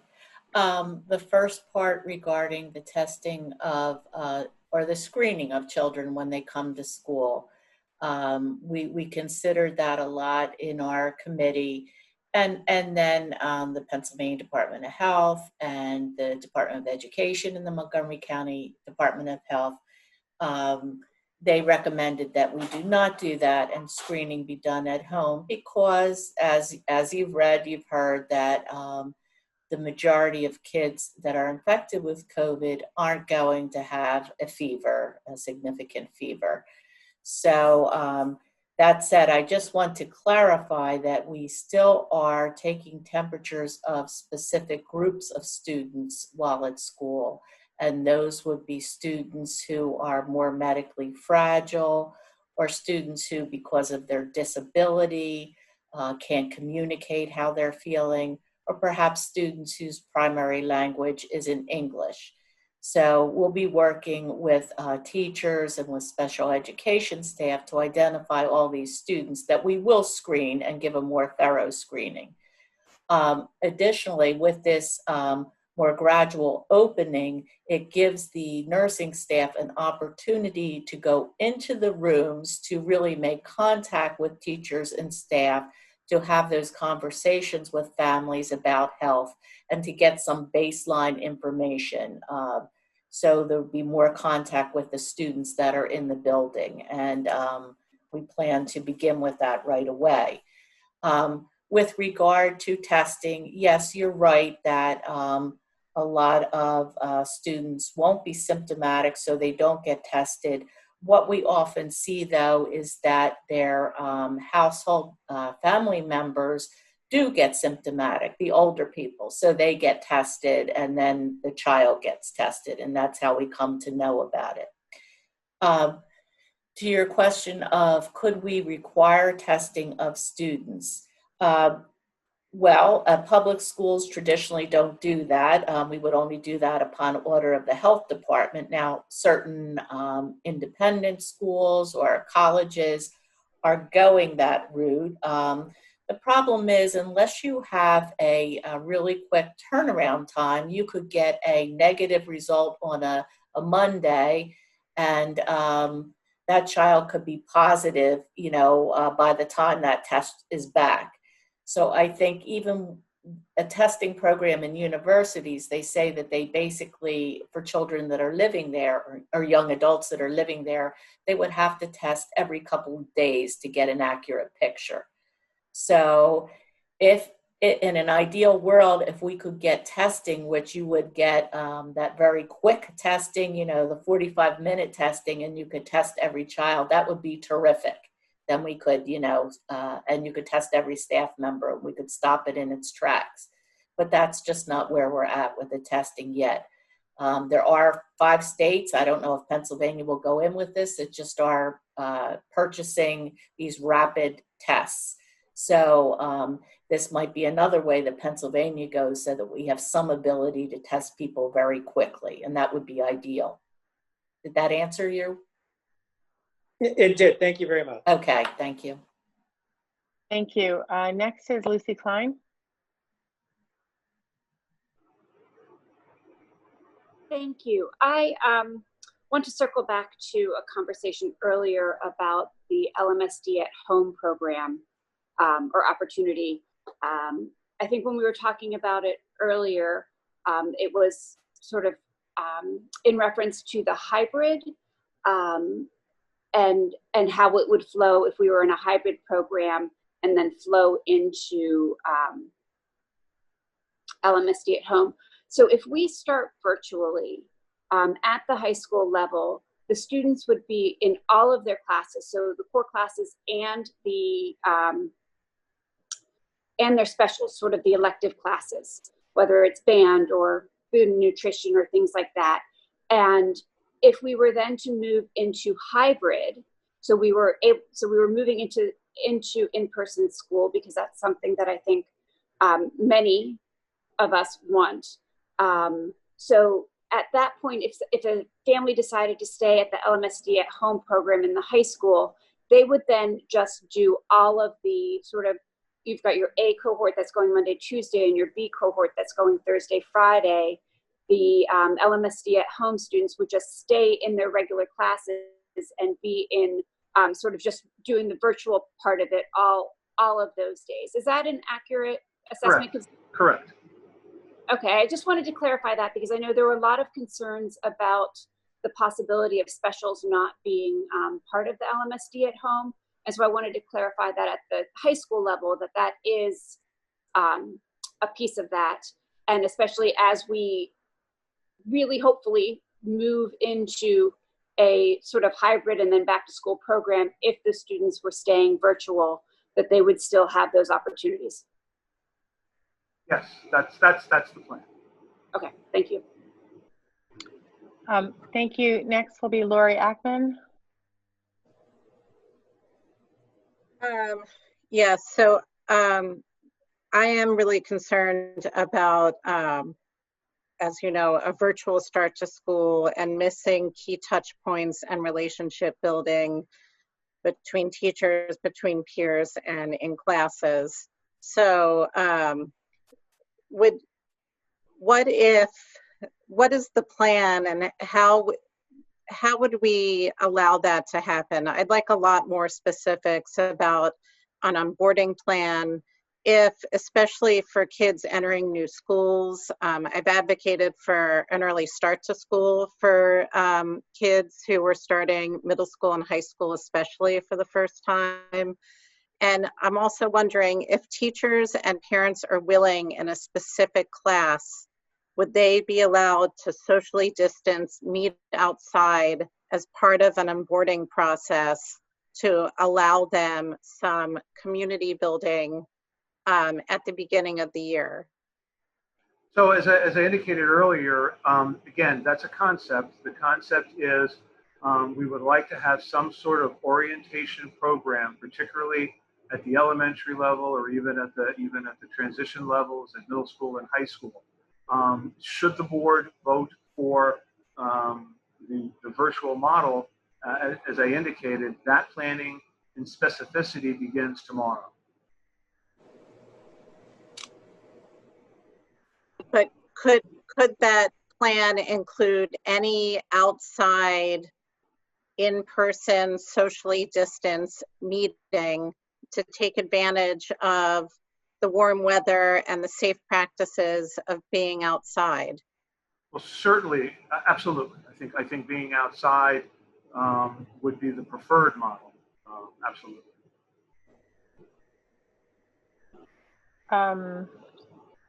I'm sorry, Peter Lee. Thank you. Mr. Copeland, I think you mentioned on Monday that you thought we would be more likely to cancel sports with a hybrid or full opening versus a remote opening. Is that still the way you're thinking? The Central League is, I think, going to vote tomorrow. My understanding is that the Central League is going to push off athletics beginning until August 24th. What I had said Monday was initially when we were in a either hybrid or a full-on program, my concern was that kids would be participating in sports after school, and then they would be coming back into the regular school, and kids who chose not to participate would be at risk. If we're in a virtual program, and I will admit that I'm in the minority on this in talking with my colleagues, I see more of a possibility if someone chose to participate in a sport. Now, whether we're going to have anybody to compete against or not remains to be seen, because I'm hearing anecdotally more and more school districts are looking at the idea of canceling fall sports. But I'm sort of two minds on that, and I don't have a clear recommendation for the board at this point. I'd kind of like to hear what the league says tomorrow. Okay. And to be clear, we're not voting on that tonight. Right. I just want to be clear, we're not. But just if the Central League decides to continue with sports, would we continue with sports, or are you thinking you don't have we'll to take our own direction? Yeah, I think we'll be able to take our own direction. Initially, I was concerned that there were some league rules that would penalize schools who sort of went off on their own. The sense I get is that the league is not going to take that approach. I'm hearing that from the league president who works for me. So I'm pretty certain that that's not the approach that they would take. I think, what I'm hearing is there are some models where schools are saying, well, we can do tennis, we can do golf, and we can do cross country. And I'm like, okay, I get you. You've got all kinds of touches with tennis, and I've coached track and cross country, and it's not as non-contact all the time as one might think.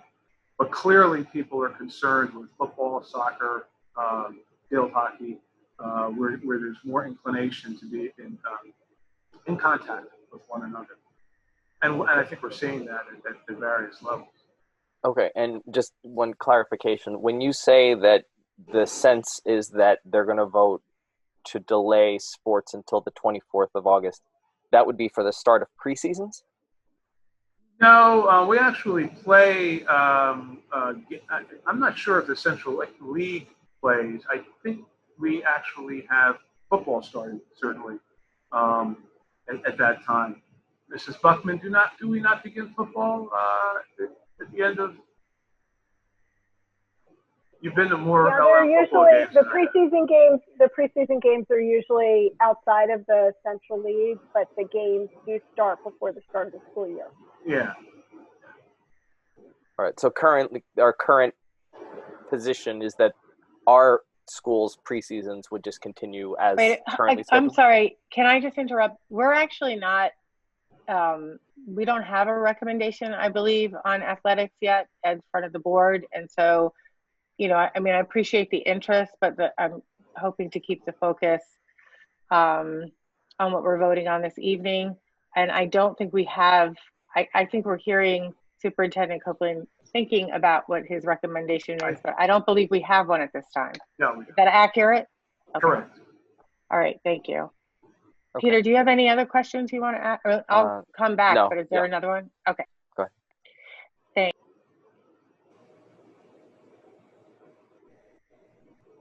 I believe it's Ms. Finger. Thank you. I'm sorry to lose track. I was looking at my list of questions that just keep popping up. We have a number of parents who have concerns. I know you mentioned the child care and the child care summit, but I would like to hear a little bit more about how the remote plan, and even how the remote plan addresses issues of equity better than a hybrid plan would. If that Well, makes sense. I think my sense is that the remote plan provides more continuity of instruction, less asynchronous instruction than the hybrid. And I think that promotes more equity than the hybrid. And with a hybrid plan, we could potentially have parents pooling together with means hiring other people, whereas others. I have a sense that'll happen anyway. Right, right.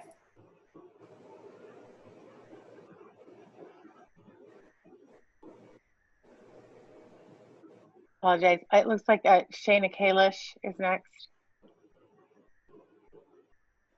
Thank you, Dr. Gilbert. So the board has also received a great deal of feedback from the community, wondering why TE and Radnor have been able to move forward with hybrid education, and Lower Merion is recommending a full virtual opening. Superintendent Copeland, could you just address for us again your reasoning why a plan that similar to what they've done, possibly their half day, would not work for us, and speak to some or any of the discussions you've had with and about administrations of nearby districts? Well, TE is going virtual in the beginning of the year. Excuse me? I said that was my mistake. I was just reading through our comments. And Haverford is going to switch from hybrid to virtual, I believe, tomorrow. We looked at the AD schedule, or the half-day AM and PM schedule that Radnor is using, and we found with our transportation situation, we would be using too much instructional time trying to make that work. So we're about twice the size of that district, both in sheer numbers and sheer square miles. So it simply didn't work for us. We would have to have cut so much transportation, so much instructional time, or extended the elementary school day. So that's why we didn't look at that as that model. So Radnor is our only neighboring district that's, assuming Haverford switches tomorrow, Radnor is our only neighboring district that is doing an in-person open of any kind? Well, I don't really have a lot of contact with the Delaware County superintendents. The only ones I do have contact with on a regular basis are Haverford and Radnor. I know that Upper Merion is going virtual. I think Colonial is going to switch tomorrow. I believe Wissahickon is. Some other, I mean, it's about 14 out of the districts. I mean, we're not doing it because others have. But to answer your question, no, I was just trying to gather that. So we're not an outlier by any any stretch of the imagination if we elect to go full virtual. No. Thank you. Lucy Klein. Hi, thank you. That's actually a not a lead into my question, but a lead into I know that the Mr. Copeland has been meeting with the superintendents in Montgomery County for twice a week throughout this entire COVID situation. I wanted to just add that I've been participating in there's a Pennsylvania School Board Association, PSBA, and they have weekly calls with board leadership from, it's not just Montgomery County, it's sort of the southeastern part of the state, but a little bit bigger than that. And just to share in terms of schools that are doing hybrid versus virtual, the vast majority of schools in Montgomery County are going virtual. Several of them did originally vote to do a hybrid, but in the last few weeks are switching over to virtual. I believe Colonial was one of them. In terms of Chester County, they're about half and half in terms of which ones are doing virtual and which ones are going hybrid, and several of those as well originally voted for hybrid programs, but according to their board leadership, they are within the next week or two likely voting to switch to virtual. And Delaware County did have more programs, more school districts that were planning to be hybrid, and they are definitely still more Delaware County schools are hybrid, but they are slowly, some of them are slowly looking to move to virtual. So I just wanted to share sort of that not only is the administration working with other superintendents and administrators within our area, but also the school board is represented in those conversations as well.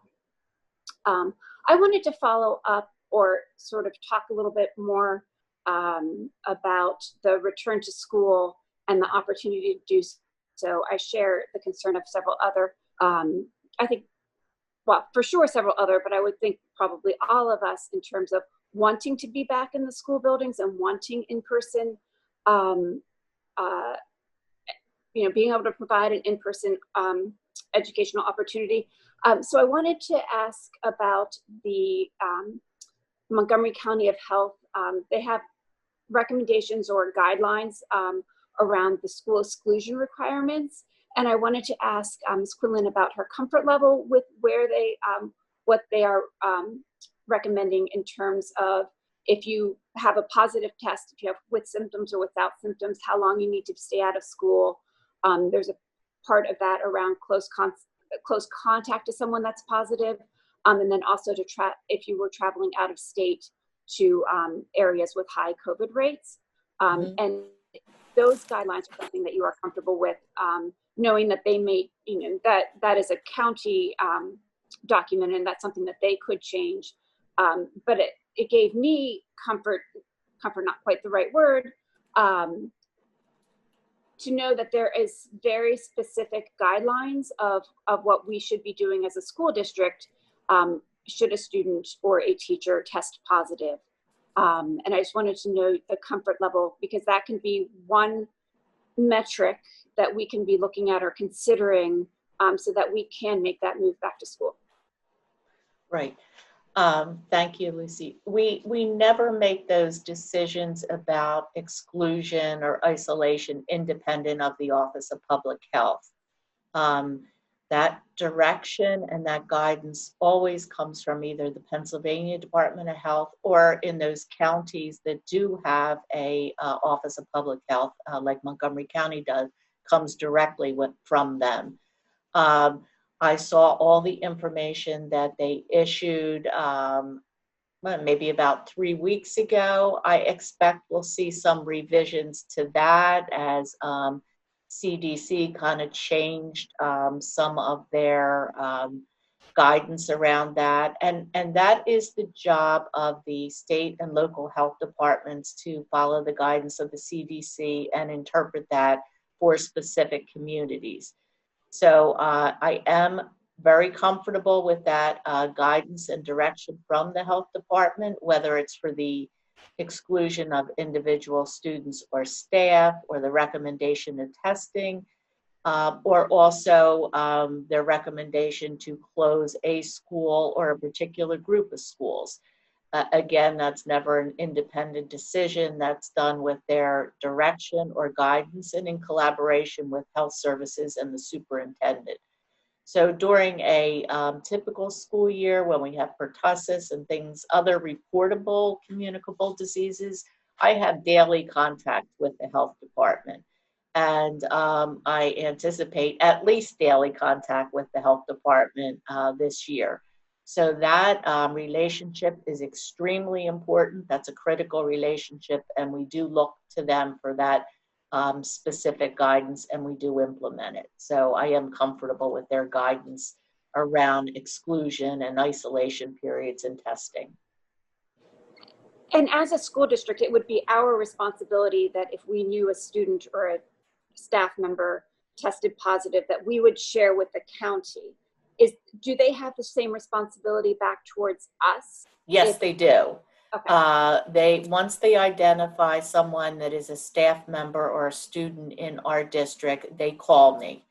That is, they keep the name of the person. We keep it confidential, but we assist them. Their responsibility is contact tracing, but we assist them with that because we are very familiar with the school environment.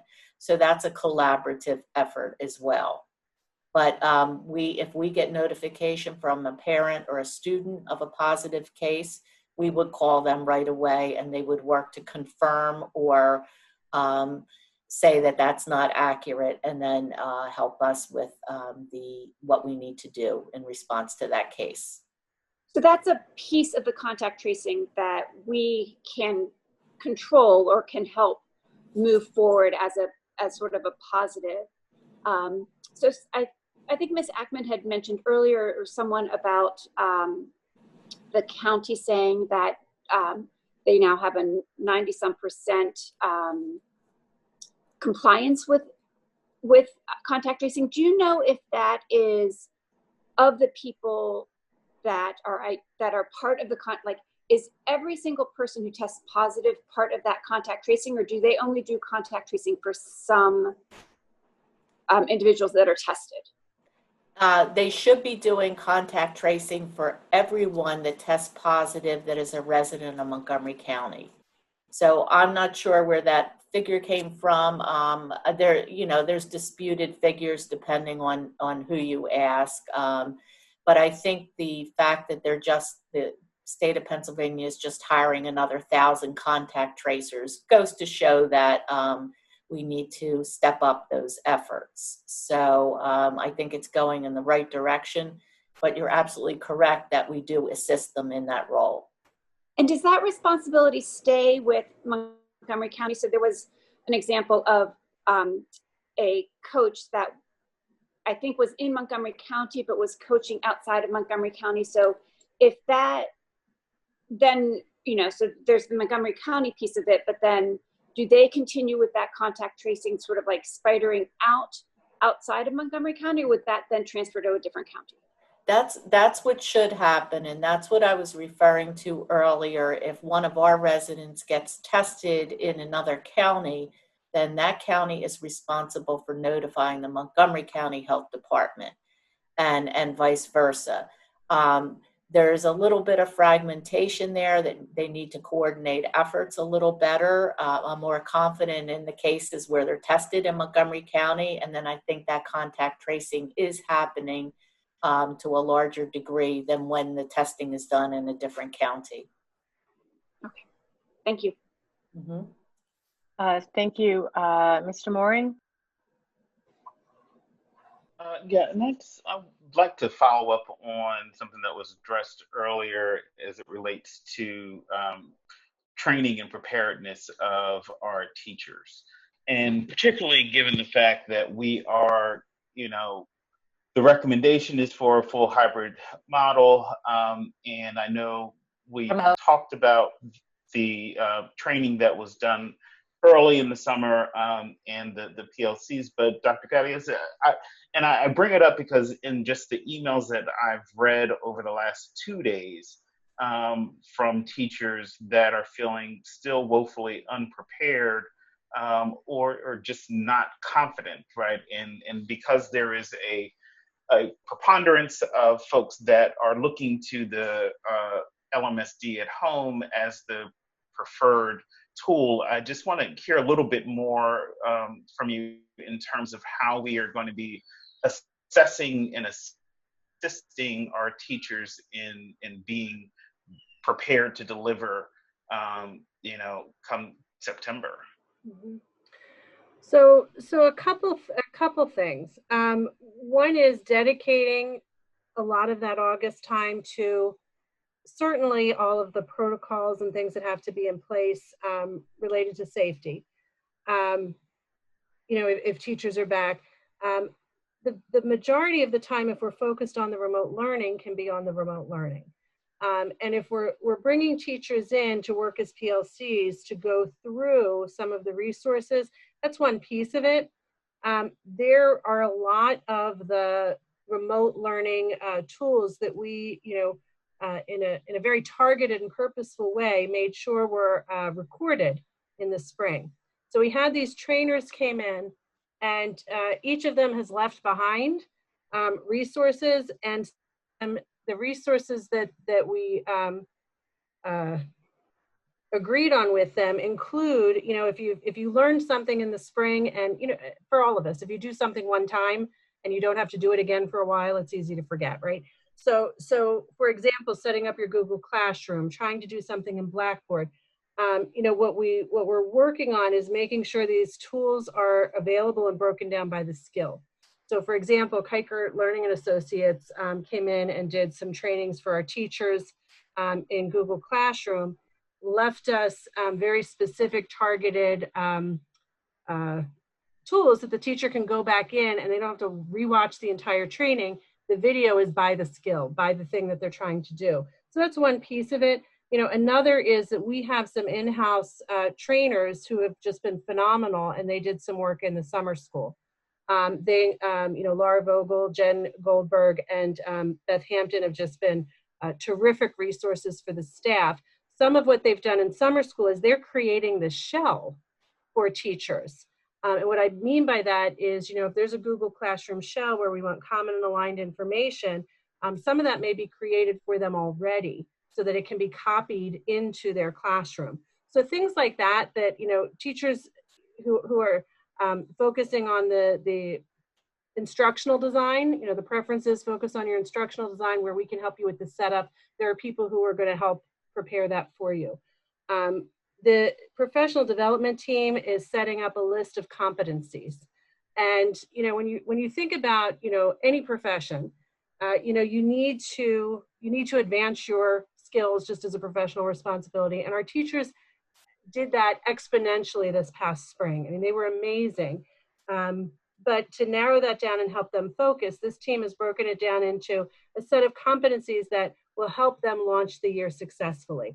So if they're trying to figure out what's my next step to demonstrate my skill, apply my skill, it's going to be broken down in such a way that make sure you know how to do X. And if you're not sure how to do X, here is a tool, a resource, a video, a professional who can help you with that. So it's going to be really broken down in such a concrete, sequential way that for a teacher who's coming in with, we just learned a lot and I'm not sure where to start, it's really broken down in ways that help them really just put one foot in front of the other and make sure you're ready. So some of that planning teams have really given a lot of thought to making sure that when teachers come back, the teachers who are ready to hit the ground running can hit the ground running, and the teachers who need a little bit of scaffolding, a little bit of support, a little bit of a directed pathway will also very much have that. Thank you. Ms. Ackman? Thank you. Mr. Copeland, I know we don't agree on everything, but I think one thing we can agree on is the government response has been really slow. And so given the challenges maybe with Pennsylvania in particular, Montgomery County, and their testing not being as robust as we'd like to see, would you support us reaching out to other school districts in the county or adjacent to us who are probably facing the same challenge and working with one of the many now available testing services so that we could guarantee faster testing for our school population? And as a consortium, like 6 bipartisan governors just announced, we could probably make it much more affordable to our community. I think many parents like me are motivated to move much faster than the government right now because our kids' education really depends on it. And so, and by that, I also mean the whole child, their social, their mental health, their physical health.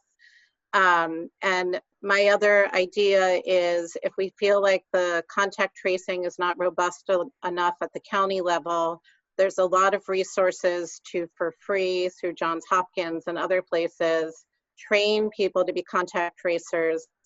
I'm sure we could recruit an army of volunteers, of local retirees, or even other people that we could pay to provide that service for us. So I'm interested in your appetite to maybe work together with our school community in the region to solve these problems, because they're urgent, and I really do feel like we're not going to be serving our kids if we can't get them in school buildings at some point this year. Thank you. Yeah, I think we're trying to do that within our associations in terms of the and yeah, well, I'll work with anybody when I get, you know,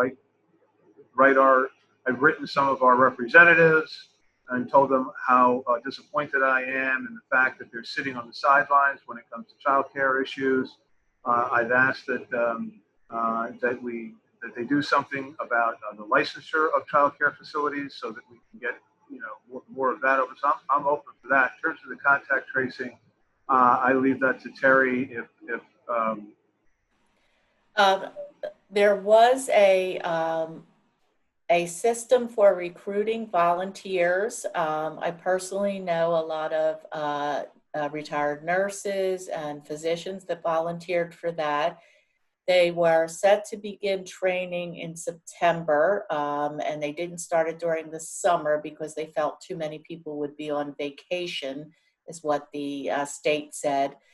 But they abruptly changed course and got these emergency funds to contract with these 2 companies. Now, to be a contact tracer, you do have to be employed as a public health person. So it can't be, you know, we can't do that on our own and so forth. We can assist. But they nixed the volunteer effort for whatever reason and are going, now they're recruiting the paid personnel, but they are saying that the people that were on that original volunteer list can be paid to do that. Okay, so maybe there's some opportunity. And so Bob, if I reached out to our school board peers in Montgomery County and maybe Havertown, some Delaware County, you would be open to some consortium around the testing, depending on what we find? Sure. Okay, I'll take that as a personal charge to see what I can deliver to the school board and the community. Thank you. Lucy Klein. Thank you. I wanted to ask, there's a lot of concern in the community about students that weren't engaged, and we've already talked about this quite a bit tonight, but students that weren't engaged in the online virtual learning in the spring. And I know that a number of students within the district are participating in the virtual summer school program. I believe it's about 1,000 students. And actually, among the many community comments that we've received, there was a letter from a student, an elementary aged student who was participating in that summer program. And she had a really positive reception to it. She basically said she did not enjoy the school in the spring. It was a hard, she wasn't enjoying the Zoom and it wasn't a good fit for her, but that she started this summer program, which I believe started about 2 weeks ago, and that it's been really positive and she's really enjoying it. So I was wondering if you could speak a little bit to how many teachers are involved with that and how that program will be used to sort of inform moving forward if we do go virtual. And also, you know, there's the belief or concern that even if we start hybrid, that at some point in the fall, we will probably sort of move back and forth between virtual and hybrid. So I'm wondering if you can speak to how that will help inform sort of specific feedback we've gotten from the summer school program. Yeah, I don't know if I have my list. I'm looking for the list of teachers. I was more involved in this, to be perfectly honest with you, when we were trying to staff it in the beginning. So I can't find the list of teachers. I don't know if you know the number, Jen. It's really Dr. Pratt's program. It is. I know we have over 1,000 students, and at least in elementary, the class size was around 15. So it's I mean, if that's the number throughout, it would be around, I just did the quick math, it'd be around 65. We frankly got more high school students than I had anticipated, and we were scrambling in that area to get teachers for that. And that was one thought of the program. The first thought, of course, was to try and support kids who the spring was not a success for. And the other thought was to take some of the learnings that teachers had done at the end of June and put them into immediate practice. We thought if we put them into immediate practice, that would give us some sense as to where we're going forward. Now, I kept track of it the first week. I actually haven't had a chance to talk with Dr. Pratt this week to see where we are. I know she was putting together a survey. Do you know, Jen? I know she is putting materials together. She actually just texted 85 teachers and 28. Okay. Yeah. So yeah, survey, and she's also been connected with the Essentializing Learning subgroup. So the conversation throughout has been, what are we learning and what can we take away from it? And we're also going to follow up with the RAM program to talk about some things that have worked as well, where strategies have been in place. And will there be, or could there be, an opportunity for those teachers that are involved in the RAM program to provide sort of technical assistance or peer-to-peer training with? Yeah, we're hoping that will have produced a real cadre of experience that we can draw on. We also know that, and I think I mentioned this, that we want to be able to support parents and caregivers with the technology, professional development, if you will, in terms of that, so that they can be better able to help their students. We've learned a lot from the spring that we're really hoping is going to bear fruit. Thank you. I'm going to take, I'm going to take one last question from Ms. Finger. Thank you. Do you feel that 1 week is enough time to get these teachers to go look at the videos and find the skeleton Google Classrooms and Blackboards, and they may not have been working in the summer? I think that the week is going to be yes, to the extent that when I pair that with what we did in the spring, but it won't stop there. Like any staff development, it's going to be ongoing, and that's the way staff development. You know that how that works. So that won't be an end.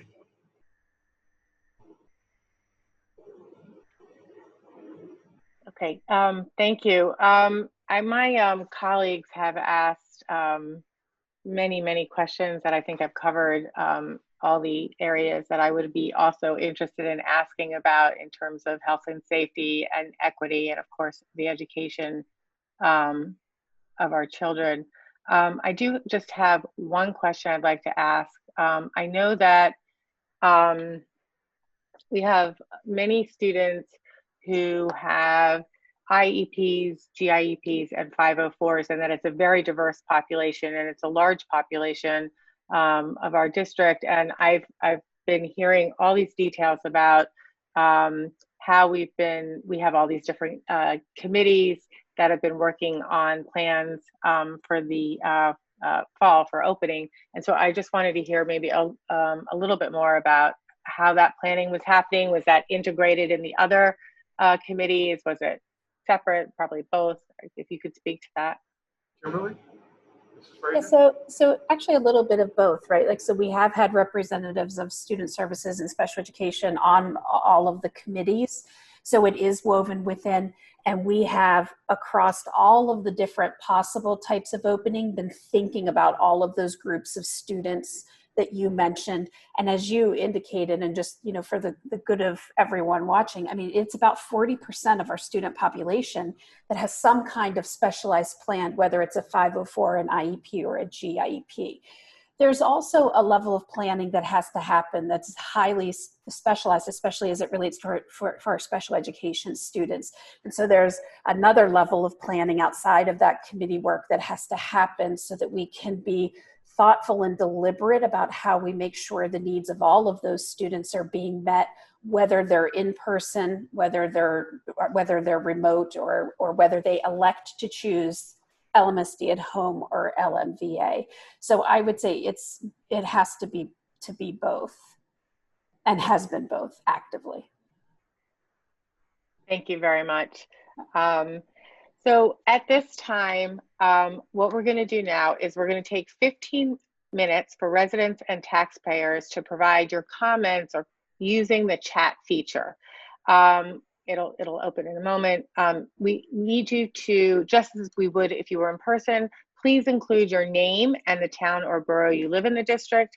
And then the solicitor will read each comment up to 2 minutes. So in a moment, you're going to see a clock that will count down the 15 minutes. And at that point, we will return. So thank you, and we'll be back in 15 minutes. Okay, I do need to add in, you need to write the question with your name. You're not going to get the opportunity to speak. You need to write the question with your name and where you live in the district so that can be read. Thank you.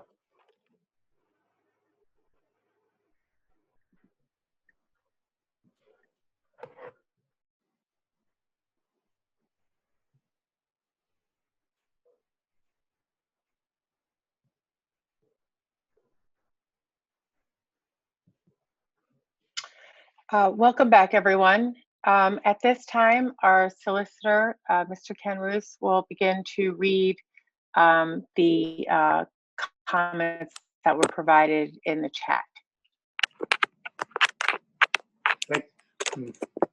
Thank you. Just making sure everybody can hear me okay? Yes. Okay. We'll start. First comment is from Lori Lewis of Penn Valley. Question, how will these closures affect SAT testing dates? The next one, Jeff Webb, Haverford, or 104 Sunset, excuse me, Haverford, PA. Superintendent Copeland does not understand what positivity rate means, as shown by his dismissal of Peter Lee's excellent point on this topic. Yet an improvement in this data point is a cornerstone of the superintendent's criteria to return to school. How can the 80% of survey respondents who want their kids back in the classroom believe that a return to the classroom is being considered in good faith when the superintendent has displayed a lack of appreciation for this fundamental concept? Next is Micah Sneed. I appreciate the constructive questions the board has asked tonight. These questions have prompted much more informative responses from the administration than their presentation. In particular, Director Atman's questions for specifics prompted some disconcerting responses that indicate actual planning still hasn't begun. Superintendent has spoken about all the concerns related to in-school instruction. What are the administration's concerns about all remote instruction, and how does the school district plan to account for them? The administration has talked a lot about what they feel is lacking in leadership from the governor's office, PD, and Montgomery County, Can the administration detail what proactive steps they have taken to engage with these agencies and what, if anything, they are waiting on in the form of resources or technical assistance?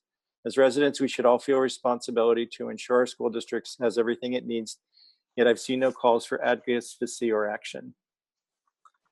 Next is Ken Chotner of Wynwood. Do not approve this plan to stay closed. 71% of parents want their kids in school now and they vote. They will not vote for any member who approves this plan to fail our children. Moreover, the superintendent has no right to tell parents what risks are acceptable for their kids. The kids have been playing sports all summer. They can go to school like they are in other districts. Based upon the superintendent's answers to Mr. Lee's questions, it is apparent that teachers do not want to return to school. That is unacceptable. Any teacher who is risk averse can take family medical leave. Otherwise, go to work like those parents who have to support their families. Moreover, there are online charters who have been doing this for years and have a proven track record. If you approve this plan, parents will pull their kids out. Next is Rebecca Cronin, Ardmore. If we do not go back to brick and mortar, what happens to specials? Next is the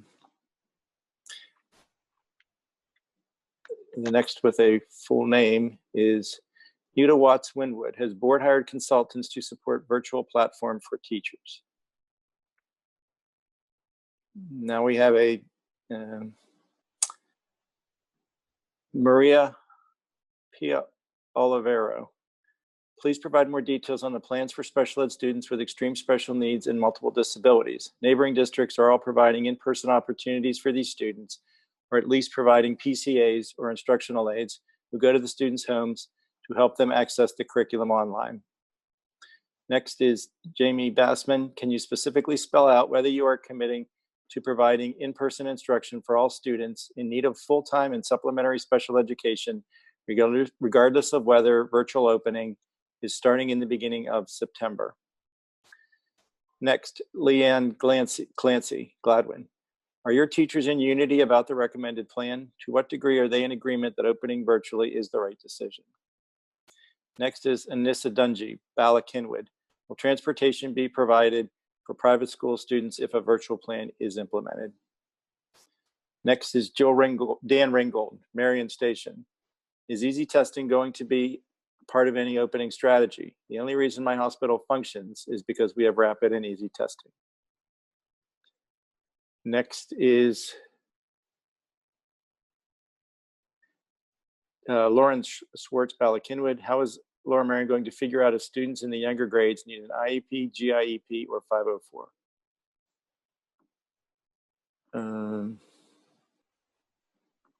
Next is Robin Knight of Wynwood. In addition to getting up to speed on virtual learning, are the teachers still doing the in-person anti-bias training the week prior to school start? Next is Christina Chang, Penn Valley. I polled Lower Marion residents today who took COVID tests in the last 2 weeks. Mainline Health provide 1 to 2 day test results. Penn Radnor provides 1 day test results. CHOP provides 1 day test results. Jefferson provides 1 day test results.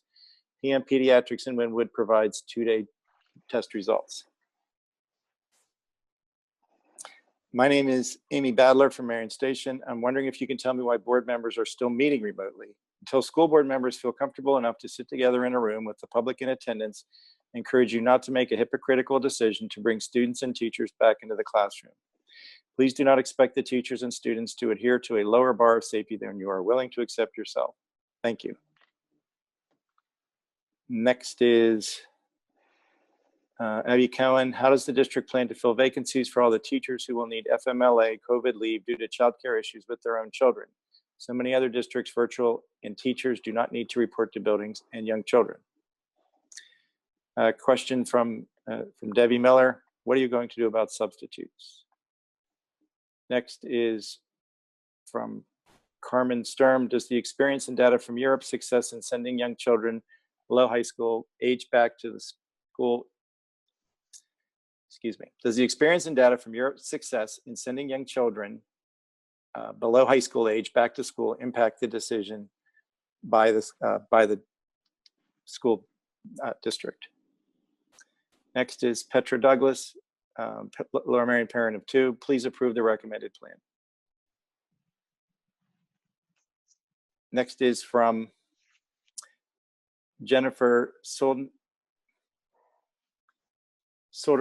Hello, and thank you for all of your efforts. My comments and questions are: one, how come at the secondary level the specials will be retained for students who remain in LMSD at home when classes resume in person / hybrid, but not for elementary? And then it trails off.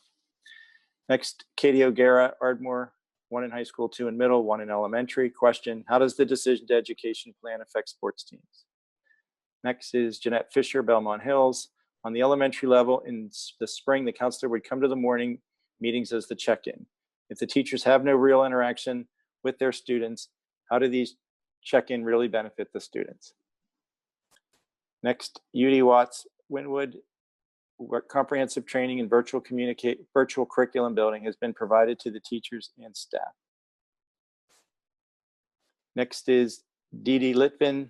I appreciate all the thoughtful work that has gone into the plans for the school year. While it is really challenging and sad to think about starting the year remotely, I think it's clearly the most responsible decision based on the health and safety of our students, teachers, and the entire community. Next is Jessica Most from Penn Valley. I want to applaud the superintendent for taking this difficult position and choosing to recommend full virtual for the beginning of the school year. We are just starting to get a handle on this pandemic in our area, and it would be a mistake to let our guard down too early. I hope the school can find creative ways to help all students and families learn safely this fall. Nicole Robinson, Wynwood. I have 2 new 6th graders and a new 3rd grader. Virtual schooling was very hard for us. I would like to hear more specific unpacking of the plan to address student wellness directly. I would like to hear more specific details and action steps. Morning meeting for my 2nd grader comprised of listening to his teacher and read a book for 30 minutes. These were not wellness checks.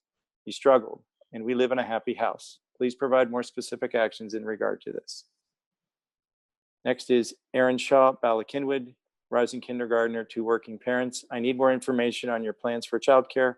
I really do not want to opt for private K, but I need a safe place for my kid to learn, and it needs not to be in my house. There is a false equivalence between parents working from home and being able to supervise very young children for remote learning while working from home. It just does not work. Please help me understand how you can support working parents. I believe this next one was already read. I support, next is Mandy Nace. I support the administration's recommendation to delay the start of in-person learning. However, I'd like to go on record to oppose the superintendent's insistence to send teachers to school during a time when the governor is mandating remote work and teachers will have enough to prepare for without the stress and difficulty going into buildings. I'm disappointed in the superintendent's attitude in addressing the issue and the concerns of parents. Next is Anna Weiss. I am a pediatric emergency medicine physician in Philadelphia. Regarding worries about opening in the absence of extensive testing, we know from our experience this spring that even if a child is known to be positive with COVID-19, any healthcare provider who came into close contact with them, as long as they were masked, is considered to have an extremely low risk exposure, and that provider is able to continue working. This should pertain to students and their teachers as well. As long as both the infected child and his or her classmates are not appropriately masked, then the whole cohort does not need to be kept out of school pending a test. Testing should be pooled and not individually directed. This will allow for significantly more efficient testing of large number of children, pool the samples for an entire classroom, and only run individual samples if the pool is positive. Next is Finley Shapiro. Last week, there was a poll about whether parents would enroll their children in LMVA or LMSD at home. The polling time is not over yet, but it was said that the preliminary result would be available at tonight's meeting. It seems that the board members have seen them, but I haven't seen anything public about the preliminary results. What are the results so far? And if possible, can you break them down by grade? Next, Matthew Tinker, Ardmore. When are we considering the mental health needs of our children? How much are we considering the effects of sending children to school amidst a pandemic and the trauma they may face as they potentially transmit this virus to a family member, community member, teacher, etc. as a result? Next is Julia Rausch, Wynwood. I appreciate the pushing, particularly by Lori Ackman, on the specific testing and contact tracing requirements in order for the kids to be in school. I am in favor of putting our student and teacher safety first, but we also need to know what it will take to get for our kids to return to school. I also appreciate Lori's idea to take matters into our own hands. The government isn't going to help us, and we have the means to do so in LM. Next is from Roger Alicia Diaz. The only way in which special education students with severe needs can learn is in person.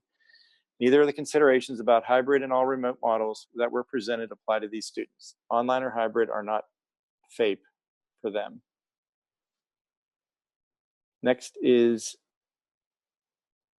from Brooke Workman, parent of 2 LMSD students at Belmont Hills. After listening to the presentation and engaging in my own research, I feel strongly that a return to school in person would benefit the students greatly, and the benefits outweigh the cons. I don't think the students can adequately learn and engage in the necessary socialization and SEL learning during online learning.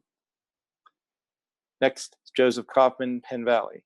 How realistic is it to expect a kindergartner to learn the skills necessary to be successful in a virtual setting? Kindergarten is such an important year to develop key skills to be successful in the years to follow. My fear is our kids will lose out on those skills and fall behind. My second question is, when can we expect a date on students returning to school? There's a lot of planning parents need to do around schedules and work, and this uncertainty makes it very difficult to develop this plan. Next is Lawrence Cherop. I'm a parent of 2 Lower Merion High School students and strongly support going back to all virtual. Next is Norman Ostro, Wynwood, Superintendent Copeland. Please enumerate the list of things that need to happen for schools to open in October. Please be specific. Next is Abby Cohen. There are many mold and ventilation issues at school, and teachers do not feel safe in their rooms, even pre-COVID. This is a huge issue that needs to be taken into consideration. Next, Brian Hirsch, Wynwood. What percentage of students have already selected one of the virtual options, and why not allow some sort of in-person model for those who want it, given that those who want all remote will have that option? Next, Maggie Rostamy. I'm still confused about LMSD at home. As I understand, if we choose this option, we will be forced to stay in that program even if schools reopen. This concerns me because with LMBA, we can choose to stay in the program for 1 semester at a time. I think it would be better if you gave us the same option as LMBA. Next is Seema Pai, Bala Kinwood. Thank you to the LMSD team for all the hours of work put on the plan. I support the recommendation made by the superintendent and urge the board to support it.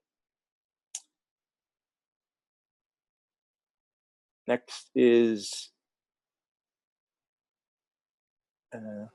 all these others have already commented. Josh Baleen, can LM approve community partner educational activities as curriculum in an LM-driven hybrid model?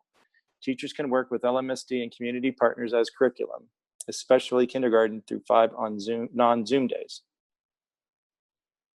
Next is Nyla Gesser, Bala Kinwood. My understanding is that the current plan for remote learning is that the students at the high school level would be following their regular schedule with the teachers teaching from the classroom. Is that correct? Second, at the elementary level, before 5th grade, some GIP accommodation is done by pulling students out of the classroom during class time. For example, math unit pullouts. How do you plan to accommodate that in the remote learning mode? Next, Aiden Kellner. Can you explain the future of performing arts at school like the Harrington Theater Company and LM Players? Next, Hugh Ehrenberg. I am concerned that the metrics for any in-person instruction are so nebulous, so arbitrary, and even when met, testing with rapid turnaround, adequate contact tracing, low incidence in the population, that we are being led down a road that will never allow it. You've continued to conflate positive test rates with population incident, which is flatly incorrect. Testing is now available with 3-hour turnaround, and the DOH, Department of Health, says contact tracing is adequate in the county. The goals have been met. Voting the proposal down is required. Next is Elizabeth Aldworth. I am frankly aghast at the superintendent's recommendation in the course of the presentation. I did not hear one cogent argument why LMSD cannot open its doors. I am hearing why it is hard, why it is difficult, why it is not the norm. This is not can't, this is won't. Has any consideration been given to the literal financial ruin that this will cause Lower Merion families? Dual income parents work very hard to meet their mortgage payment, grocery bills, and their very significant school taxes. This plan forces parents to lose their jobs to stay home to educate their children. That means missed mortgage payments, bankruptcy, non-payment of school taxes, foreclosures, and food insecurity in our neighborhood. And the list goes on. And on top of that, the October date is aspirational with no end in sight. A proposal made with no metrics also has no metrics to determine when this will end. This is further exacerbated by the fact that wealthy families with one, and that's it. Justin Bate. My name is Justin Bate, and I attend Lower Merion High School. How can you endure transportation to and from athletic events and practices if school goes virtual? I think he meant to say, how can you ensure transportation? Next is Millie Schundler. This is a comment and a question. We really like the virtual LMSD at home program that the superintendent is proposing.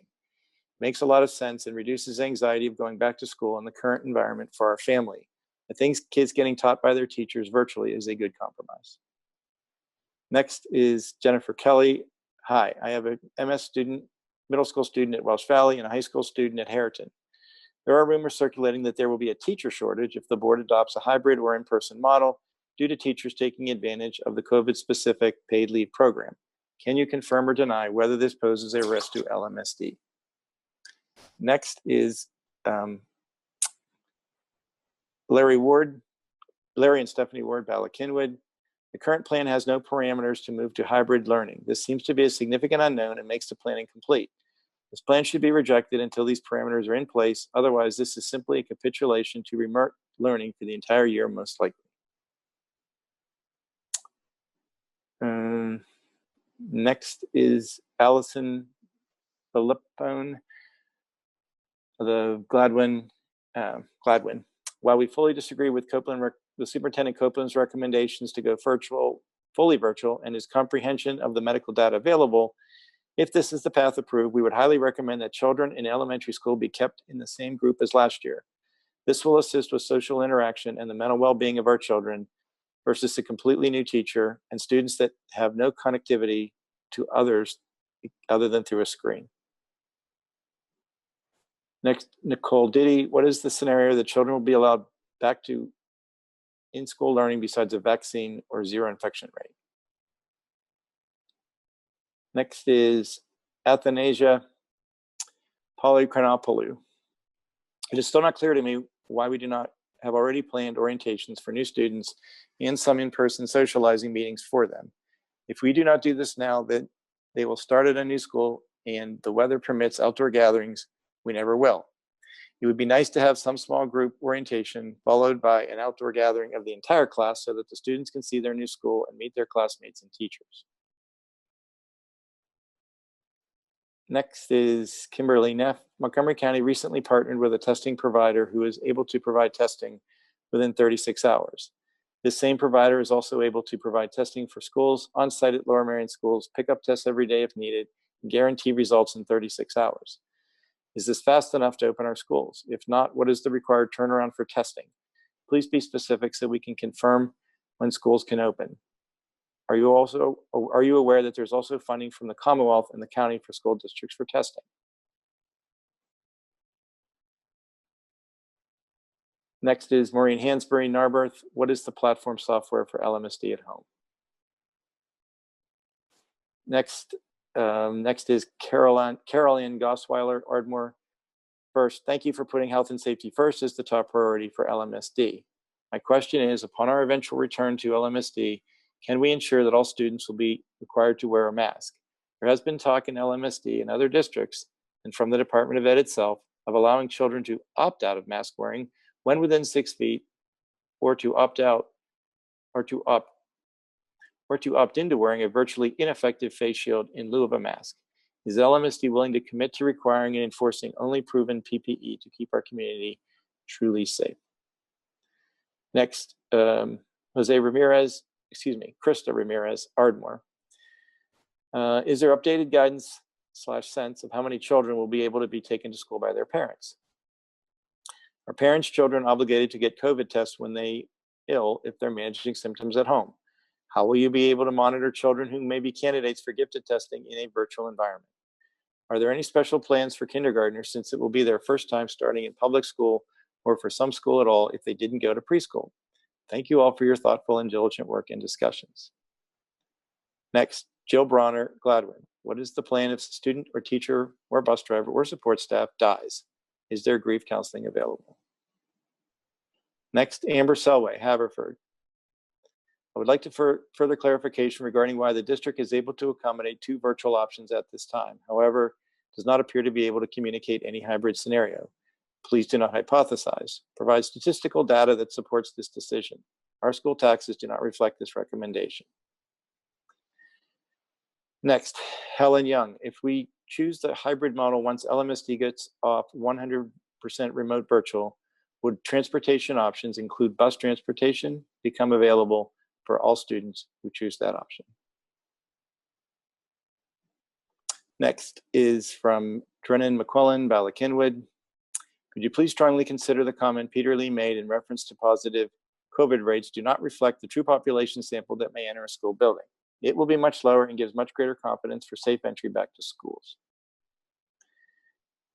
Next, Heather Batt, 2 students at Lower Merion High School. It is imperative to offer some clubs and activities, aside from sports, to our kids no matter the method of delivery.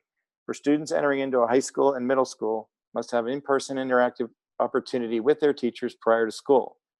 And please think about how to make senior year special if we are fully virtual. This is a culmination socially, athletically, and academically that matters deeply to our kids. Next, Raina Campbell, Ardmore. My question is, how is LMSD at home different from the education they would receive if I didn't enroll them? Also, my son has an IEP. I found out his case manager won't be his case manager anymore if I enroll him in LMSD at home. Will he have a case manager? How will all that be handled? I do not want the children to return to school when it is safe, but with little or no centralized leadership around the handling of the pandemic, it is difficult to know if the information being disseminated regarding the virus can be trusted. If I enroll them in LMSD at home, am I giving up the opportunity to have my children attend in-school learning if and when it becomes safe? Next is Maya Rosenberg, absolutely virtual at this point. Next is Sarah Holmes Ardmore. Does the district plan to refund a portion of resident school taxes paid, given that the children in the district are not getting access to the full resources and opportunities our tax dollars were intended to fund? Next is the Switzers. Vote no on this plan. Superintendent Copeland has provided no metric for opening schools and is using outdated data in direct conflict with information provided today at the Monco Health briefing. Superintendent Copeland keeps saying 3 days for the new testing service, which is not correct. It's 36 hours. They're misusing the term positivity rate to mean that when kids enter the building, 3% of them could enter positive. The positivity rate is for people who get tested. Our positivity rate is excellent, in the words of Val Arkush. Pennsylvania Department of Health and the Montgomery Department of Health have safety plans for a reason. They believe school can run safely if the safety steps are followed: distancing, cohorts, mask use, etc. Please do not approve this plan when September may be the only hope for in-person for little ones before the shutdown. Approve hybrid at least for K-3.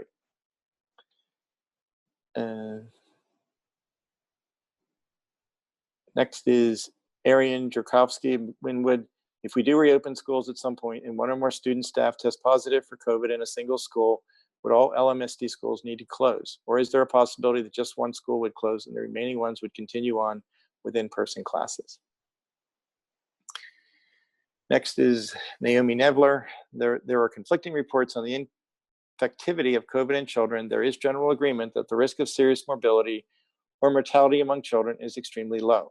How do you justify putting the children at risk for growth and social stunning when you say you have to weight the physical and mental risk for the children?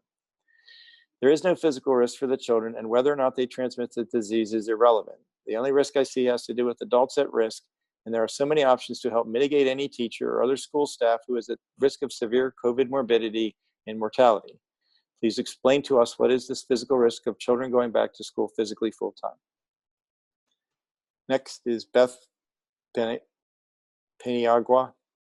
I am concerned that the 3.2 test positivity rate repeatedly cited as a reason for virtual schools is being interpreted incorrectly.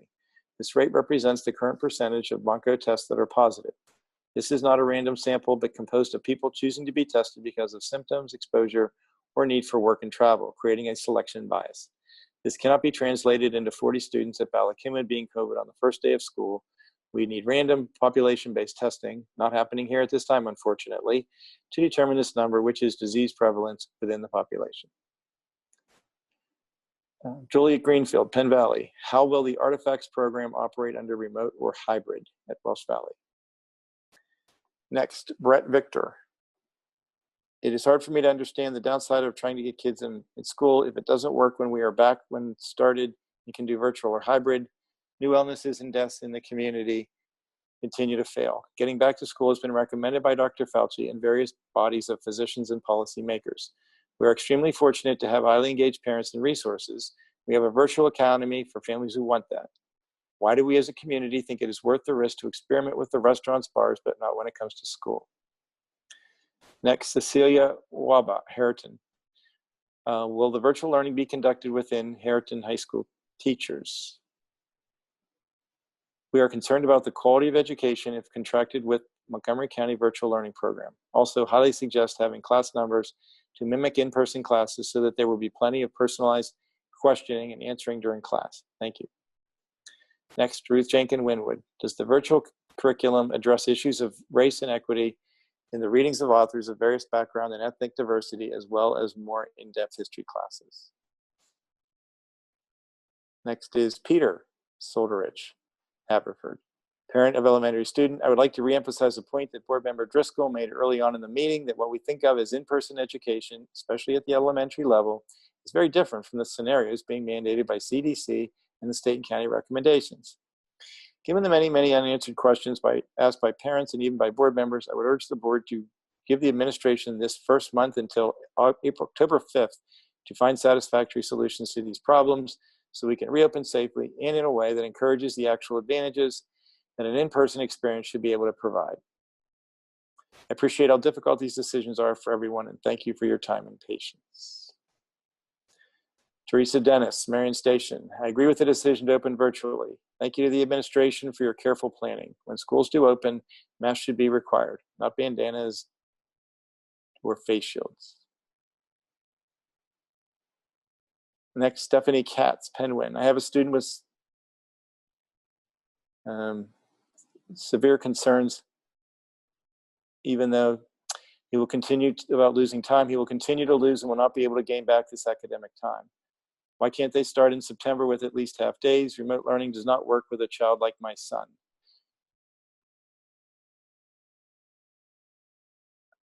Next is Karen. My name is Karen Crawford, Gladwin. We have children at Gladwin, Welsh Valley, and Harriton. We are deeply concerned that there is a lack of clear metrics for a return to an in-person school. If we do not have that now, how will we return at all? Next, John Smith, Penn Valley. My comment is that it is absolutely essential that children with autism have in-person school 5 days a week. Virtual learning is a disaster for these children and very clearly does not live up to the legal requirements to educate them appropriately. For regular education children who do not have in-person school, that would actually make it easier to bring in those with autism, since those schools would be less crowded.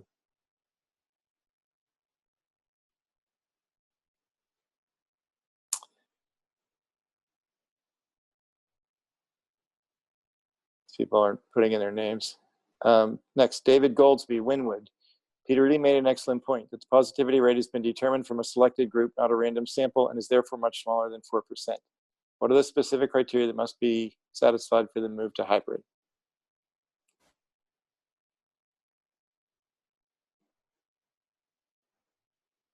Sarah Norrie, Marion Station. If our numbers in Montgomery County are low and testing at CHOP and Penn, where our testing takes 24 hours, I am not sure what else we need as a school district to open our schools for the children who obviously benefit more from in-school learning than sitting behind a computer.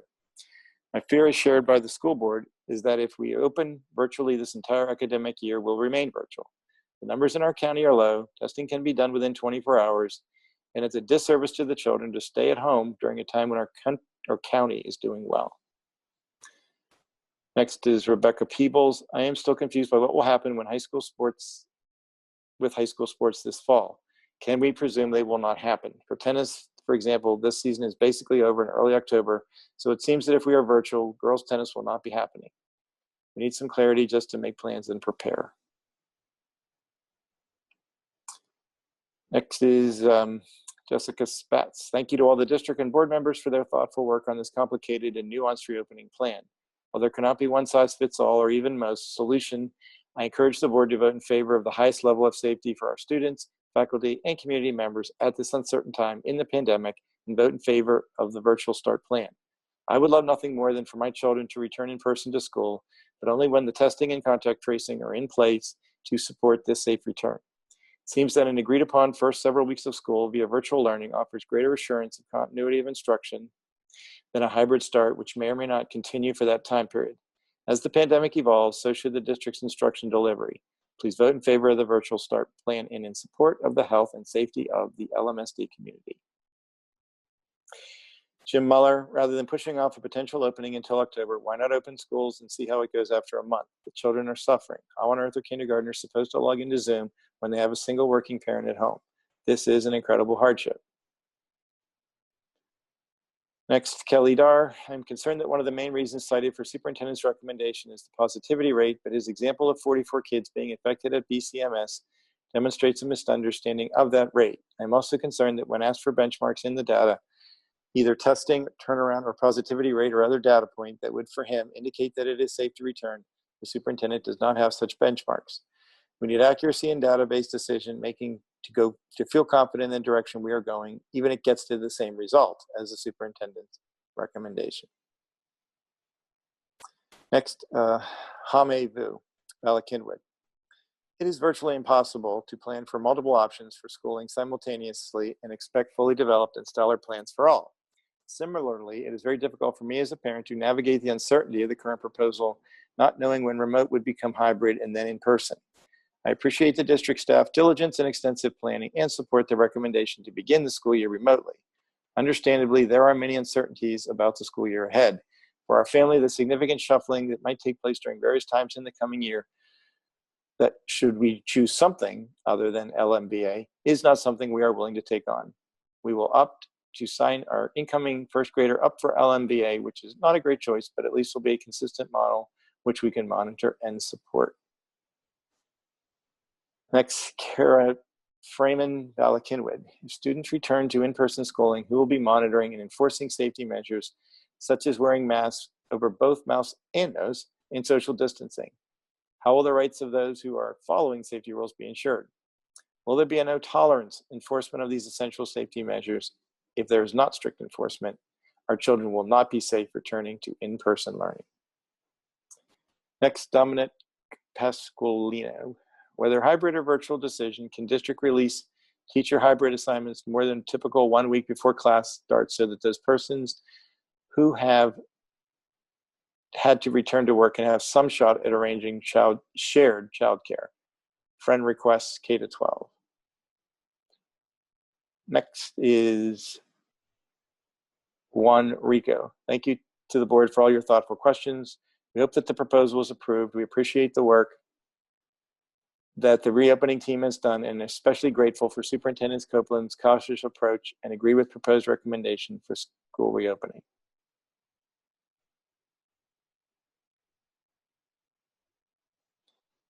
Next, Cicely Reese. Seems that the panelists care more about parents with childcare issues than parents of children with health issues. If the school board proposes a hybrid option, what equivalent educational option are you going to provide for children of the district with medical conditions that may severely impact their health? Amy Clipston, Bryn Mawr. I am opposed to any plan that does not have metrics in place for resuming in-person instruction. Choosing to remain virtual simply because things feel unsafe is unacceptable. Also, interestingly, I spoke with an individual today who had 2 of her elementary children enrolled in the summer school session. They dropped out after a few days because it was such a miserable experience for them. Next is Angela Freestone Penguin. I think some of the board members may be underestimating how quickly COVID-19 would likely spread through our schools in the current environment and how disruptive the resulting quarantines for student and staff would be to our students' education, not to mention the unknown long-term health effects and potential loss of life. I think we need to learn from the experiences of schools that have already reopened. We all want to return to normalcy, but that just isn't possible right now. In light of that reality, we are fortunate to have a robust remote learning plan and excellent teachers who are capable of carrying it out. I think it would be extremely reckless and harmful to pursue in-person learning at this juncture when there are so many indications that it is neither safe nor practical. Thank you. Benedicta Massip, what would be the criteria allowing us to move to the hybrid plane? Can these criteria be defined and communicated to all parents, especially those who understand the risk of in-school learning, but who also appreciate all the many advantages from an academic and social standpoint for our children? Next, Simon Kaufman, Belmont Hills. I believe the district and board should respect the wishes of 81% of the parents and provide some in-person instruction in green. It is not unreasonable to expect elementary school age students to sit in front of a computer for 6 hours. I don't believe it is healthy or an effective way to teach young children. My kindergartner may have spent 2 hours on schoolwork in the spring, and that was a challenge, only made possible through the dedication of his teacher, who had built a relationship with him and his classmates in person. Summer school has not gone well, in part, I believe, because the teacher had no chance to forge an in-person connection. I would much rather the school start in person so students and teachers could meet and learn routines, then go virtual if needed for public safety. Next, Anita Simon Winwood. You mentioned that you have, quote, grave concerns about the health and safety of our students, end quote. Do you have the same concerns about the health and safety of our staff? And if so, how will you protect them if they are in the school buildings using shared resources, shared printers, and most especially shared bathrooms? Other nearby districts have both students and staff reporting virtually out of respect and concern for the entire school community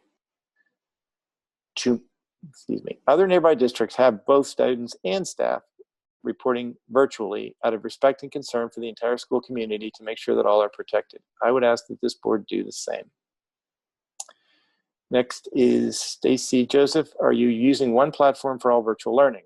Will teachers be self-taught, or is there real learning structure in place? My understanding is teachers are not prepared at all. Transparency with students and parents desperately needs to happen. Will teachers be given the option to teach remotely and not forced to go into school? If so, can each homeschool teach their own kids through LMSD at home? We will be using LMSD at home throughout the year and want to make sure it is set up properly with AP classes for math and physics, along with some form of orchestra and electives, using our home teachers in essence the same as they would get in school. Please help make this a reality so our children are not left behind. Next is Carrie Lawrence, Penn Valley Elementary. Some families may choose to create learning pods to engage their children in a collaborative learning environment at home. Will this work if students at grade level have different classroom teachers? Can students from different elementary schools plan to work together on the same curriculum? Will teachers across the grade level be using the same pacing and resources? Next, my name is it's Zach Gursky, Marion Station, father of rising fourth grader. We don't know how many of our children will be infected by COVID before we have a vaccine, but I believe experts like Michael Osterholm, University of Minnesota Center for Infectious Disease Research and Policy, who say most of us will be affected by COVID regardless of government action. Can the superintendent board share the basis for belief that keeping kids out of school can keep our kids safe from COVID?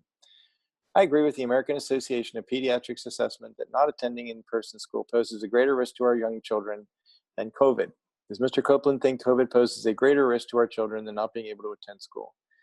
Can Mr. Copeland share the names of the epidemiologists who told him positivity rates are the same thing as infection rates?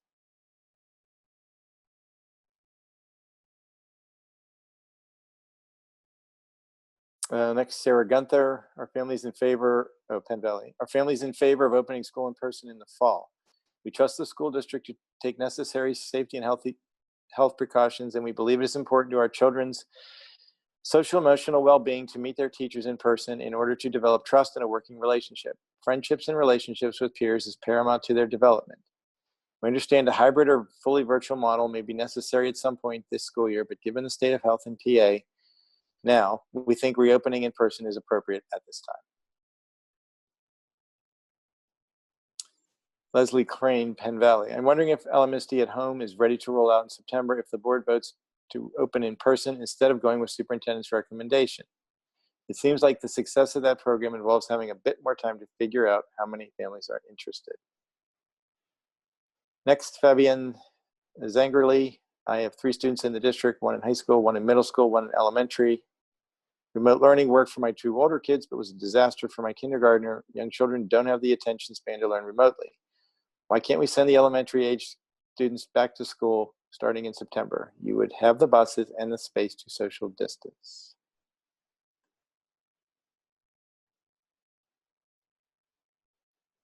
This next person's already read. Next is Gianna Tripodi Vice. I support remote learning until our Gladwin. I support remote learning until our county health data shows it is safe to return to in-school hybrid learning. Teachers and administrations also need to have the option to work remotely. All of our LMSD teachers were very engaged and responsive during the spring semester while teaching remotely, and my son was engaged, and he learned in every subject. From honors algebra to PE, there is no need for teachers to put themselves and their families at risk. We are in a pandemic, and we must put people and safety first. I have an IEP student, and social engagement is definitely an issue for him. Remote learning is not ideal, but his teachers found ways to engage groups in learning remotely, and he stayed engaged. I think the district should invest in more virtual training for teachers.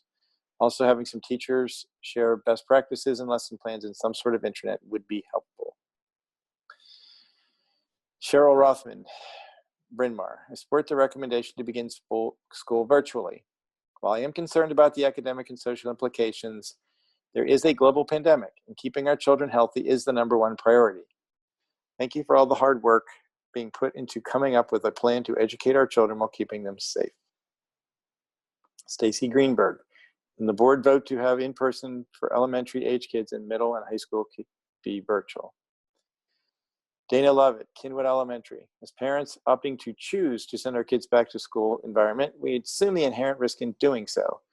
Peter Lee pointed out Superintendent Copeland's numbers were off base. They are far lower given the age bracket attending our schools. We need to seize the moment of 2.5 cases a day per average in the Lower Merion and send our kids back. We, the parents, know inevitably we will be home in the winter. Signing up for another year of remote learning right out of the gate is unacceptable. October 5th should not be our aspirational date. The mental, emotional, and physical health of our children should be the deciding factor in this decision, not how quickly we can get a test result or a contact trace. As LMSD regarded so highly in the state, we should be thinking outside the box, utilizing many of the creative ideas Lori Ackman put forward tonight. Matthew Tinker Ardmore.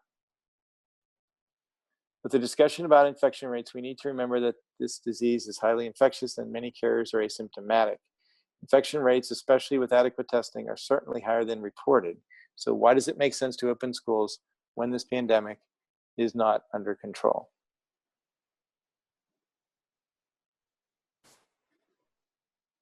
Next is probably more than 2 minutes. Andre Langhorst Winwood, question. Why can Superintendent Copeland ignore the will of constituents and taxpayers and impose arbitrary, unmeasurable, unattainable criteria?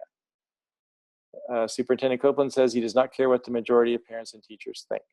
Superintendent Copeland also incorrectly applies the concept of positivity rate, not those that are just the positives of people getting tested, not percentage of population infected. Not 44 kids will be infected running around in the school. No epidemiologist would ever subscribe to that ever. Superintendent Copeland refuses to provide specifics what positivity rate will satisfy him. Last week, 5% was good enough. Now 3.2% is not. 0 to 9-year-old positivity is 0.19%.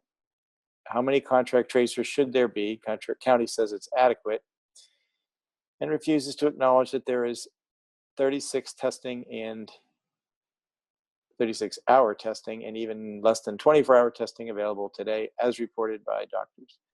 Vote for fully hybrid, vol/hybrid option. All else is arbitrary and closes schools for good. Zoom for elementary is harming children and parents. Next, Barbara Schick. I support the proposal to stay virtual, but would like to see a couple months more so we can have a better picture about how the virus situation is working out. There have been many questions about how the data are calculated, and we need more time for the public health services for the county to get things straightened out and explained in a way we can trust. Thank you to the board and Mr. Copeland for your efforts to come to a logical decision. It is a difficult time for everyone, regardless of which way you go. Sue Heisinger, Moritz, Penn Valley. Can you please provide the specific criteria that will be used to determine whether it is safe to reopen schools? Positivity rate, testing requirements, contact tracing, etc. Saying you will reevaluate in October without any clear basis for evaluation is not acceptable. Montgomery County is under 4% positivity rate, and that is holding despite being next to counties with higher rates. Community spread should be looked at in the context of our actual community. Referencing other parts of the state or other states altogether is irrelevant to what is happening in Lower Merion Township. Next, Sydney Halpern, rising senior at Lower Merion Station. No. She said, read anonymously, please. I'll let the board read the comment. Just to note, the board sees all of these comments. Christy Ramirez Ardmore, to clarify, my first question was in regards to busing and the guidance sent out to transport or children if possible. Won't the precautions taken in school be more or less compromised by children taking buses, which in a good day are super crowded? Will bus drivers be equipped and empowered to enforce masks?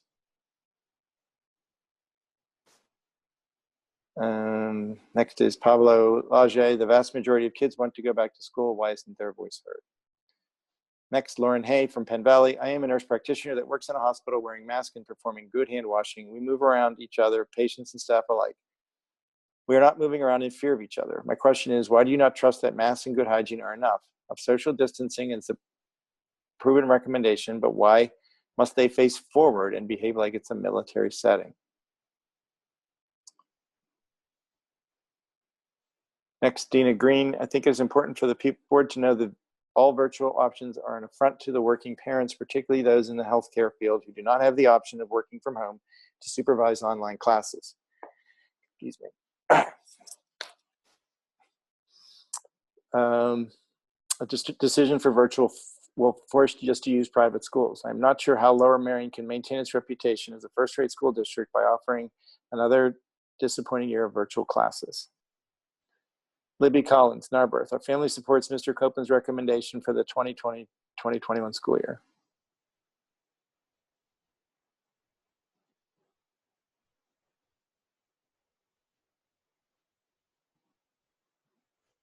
Next is John Don Winwood. The American Academy of Pediatrics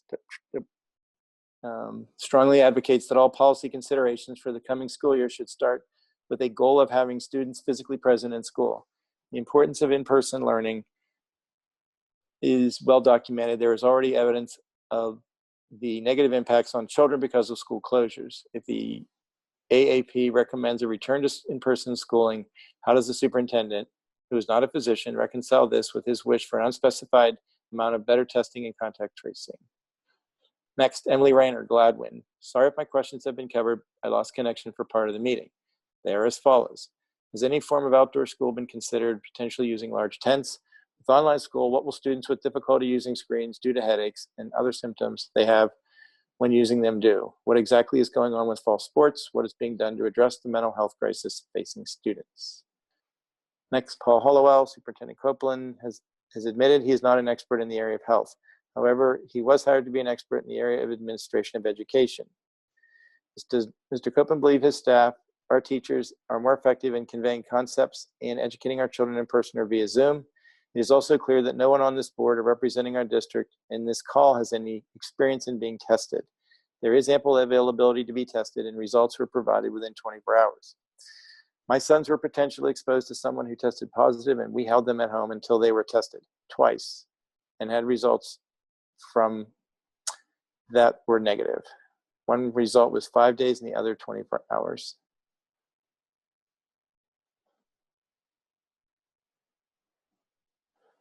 Next is Rachel Spiegler. Please do not have full in-person as an option. An article just came out showing at least 1/3 people not hospitalized for COVID have long-lasting health impacts. It's not just mortality rate that is the issue. However, my concern is that teachers have not been preparing for online learning all summer. Having a few PowerPoint skeletons is a far cry from being given the slightest prepared. What can the district do to ensure teachers are geared up for potentially full semester online? Next is Adam Analik of Bala Cynwyd. Instead of one size fits all, could the newcomers each school, kindergarten, 6th, and 9th grade come back in September or before then so that those students can be familiar with their new school. Christopher Hugg, 9th grader, Marion Station, Lower Marion High School. I would like to be able to go back to school for the first week, 1 or 2 weeks, so I could get to know my new teachers and so I could see my friends again. If this option could not work, could you do a 1 week in school and 2 weeks out of school option?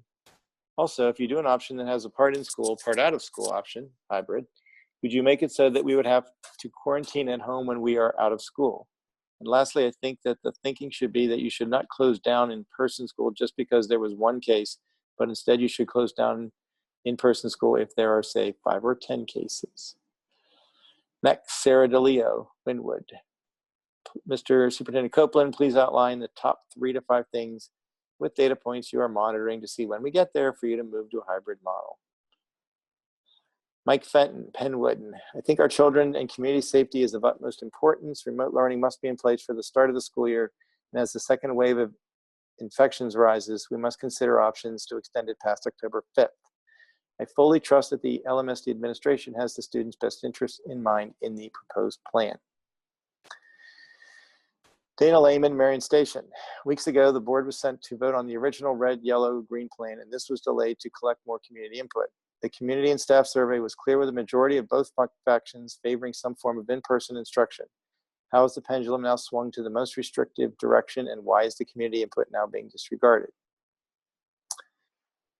Robert Pace. The superintendent hasn't done nearly enough to address my concerns about the quality of the virtual curriculum. Many of us parents believe that the virtual learning experience in the spring was a failure. The lack of specifics regarding programming for the fall doesn't inspire confidence that it will be much better.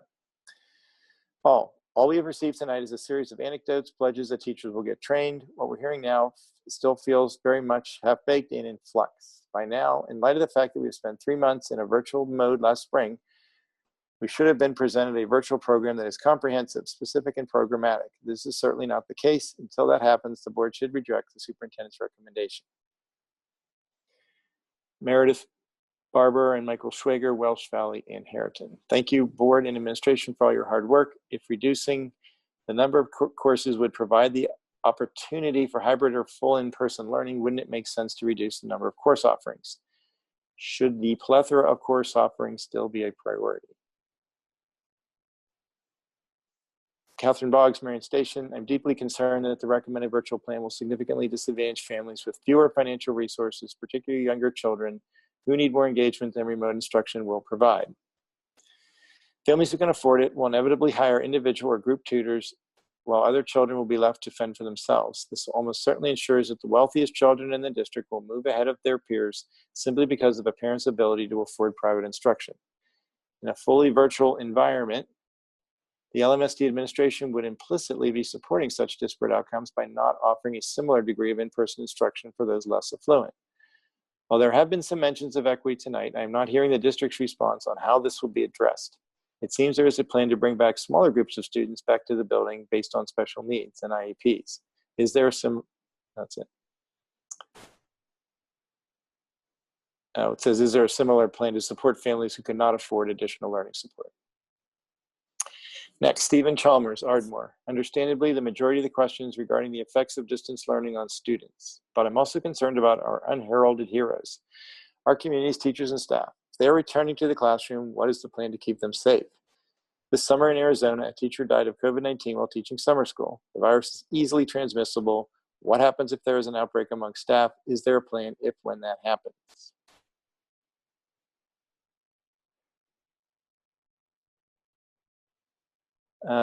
Lisa Prosnitz, Penn Valley. Thank you to all the school board members and to the administration for the work you've done. I'm curious about your decision to bring teachers into schools in September.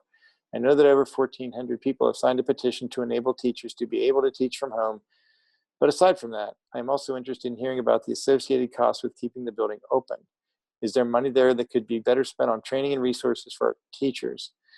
I'm also hearing that teachers are talking about taking disability this year and want to ensure that we are able to retain them as much as possible. I heard many concerns in Mr. Copeland's letter to the teachers, but feel like those concerns could possibly be addressed in other ways, especially when their safety is at play.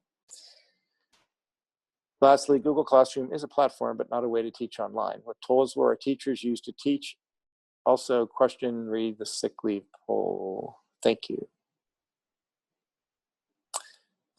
Next is Bettina Bunya of Penn Valley. I agree with Mr. Zachman's comments about trying to have some kind of in-person component outdoors, even just at the beginning of the school year, so that students can have some kind of in-person connection with their teachers, especially for kids transitioning to new schools such as kindergarten, 6th, and 9th grade. Also like her idea of trying to start a consortium to try to improve testing and contact tracing.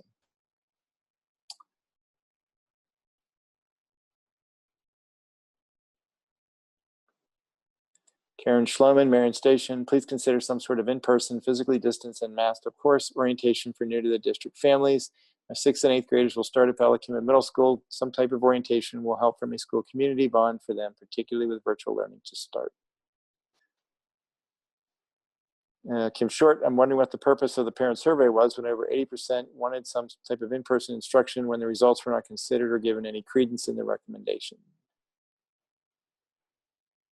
Sylvia Kateris, the only responsible decision at this point is the remote learning scenario. And what I believe is the final comment, Adam Getson, Penn Valley, when teachers return to their classrooms, has there been any planning for students receiving continuing education if a teacher gets sick and does not return for health reasons? If a teacher opts out for any reason during any point during the school year, or a teacher fails to reach minimum health standards in order to return to the classroom after testing positive for COVID-19, if so, what current adjustments have been made to properly staff our schools while we are in a pandemic? That concludes all of the public comment. They were limited to 1 comment per person, but the board is seeing all comments no matter how many times somebody submitted a comment or if they failed to put their name in the thing. And that's all I have. Thank you very much, Mr. Roos. And I want to thank everyone for their comments this evening and for the past several weeks. We greatly appreciate everyone taking the time to raise questions and give us your perspectives and experiences and suggestions. So we really do. We have received the board members have received every comment and have been doing a lot of reading over the last few weeks of those comments. We are not going to answer questions that were raised this evening. We are going to use the questions that were raised in the chat to develop an FAQ that we can share with families on our website, and there will be a lot more communication, coming about sort of next steps as well. Before I move on, I just want to ask if Mr. Copeland has anything he'd like to say. Well, yeah, what I'd like to do is have Terry Quinlan sort of just briefly talk about the issue of positivity versus infection. Okay, sure. Yeah, the positivity rate is the percent of positive tests among all the tests processed. So that's a key metric that is looked at, because when it gets to above 5%, it can indicate community spread. And it also gives an idea about whether enough testing's being done. It's a helpful metric, but it has to be considered in context. I think what's difficult is to figure out the true number of people infected, because so many are asymptomatic. And I know we talked about just considering what was in Lower Merion, the percentage in Lower Merion, which really on the surface looks pretty good at below 5%. We don't have a metric set by the government. For example, like New York City has a metric of 3% for schools to be open. That would be easier if we did. So it's low, but I think a lot of people would say that you do have to look at the larger area because people are so mobile. And I think it does sound like we're making movements to improve the testing and the turnaround time, but we have heard from a lot of our community members, including as recently as today, that they were unable to get testing in that amount of time. So it seems like a discrepancy between some people that are able to get it rather quickly and other people that are not. So again, I think we're moving in the right direction with that. Thanks, Jim. Mm-hmm. Okay, thank you. At this time, I'm wondering if any board members would like to make any comments before or say anything at all, or discuss among ourselves what it is that we're thinking before we vote. If you are interested, can you please put up, raise your hand now?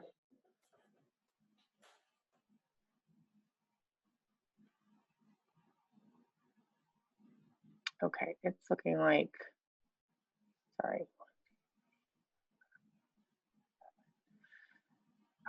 Okay, I'm gonna, I think I'm gonna, I'll go alphabetical, which is when the vote's gonna be, but I'll leave the leadership last. I'll start then. Quick question.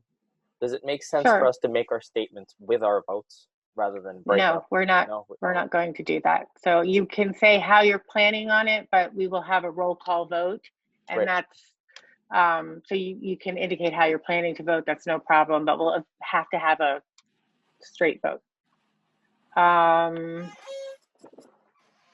So I'll start Ackman. I'll start with you, Lori.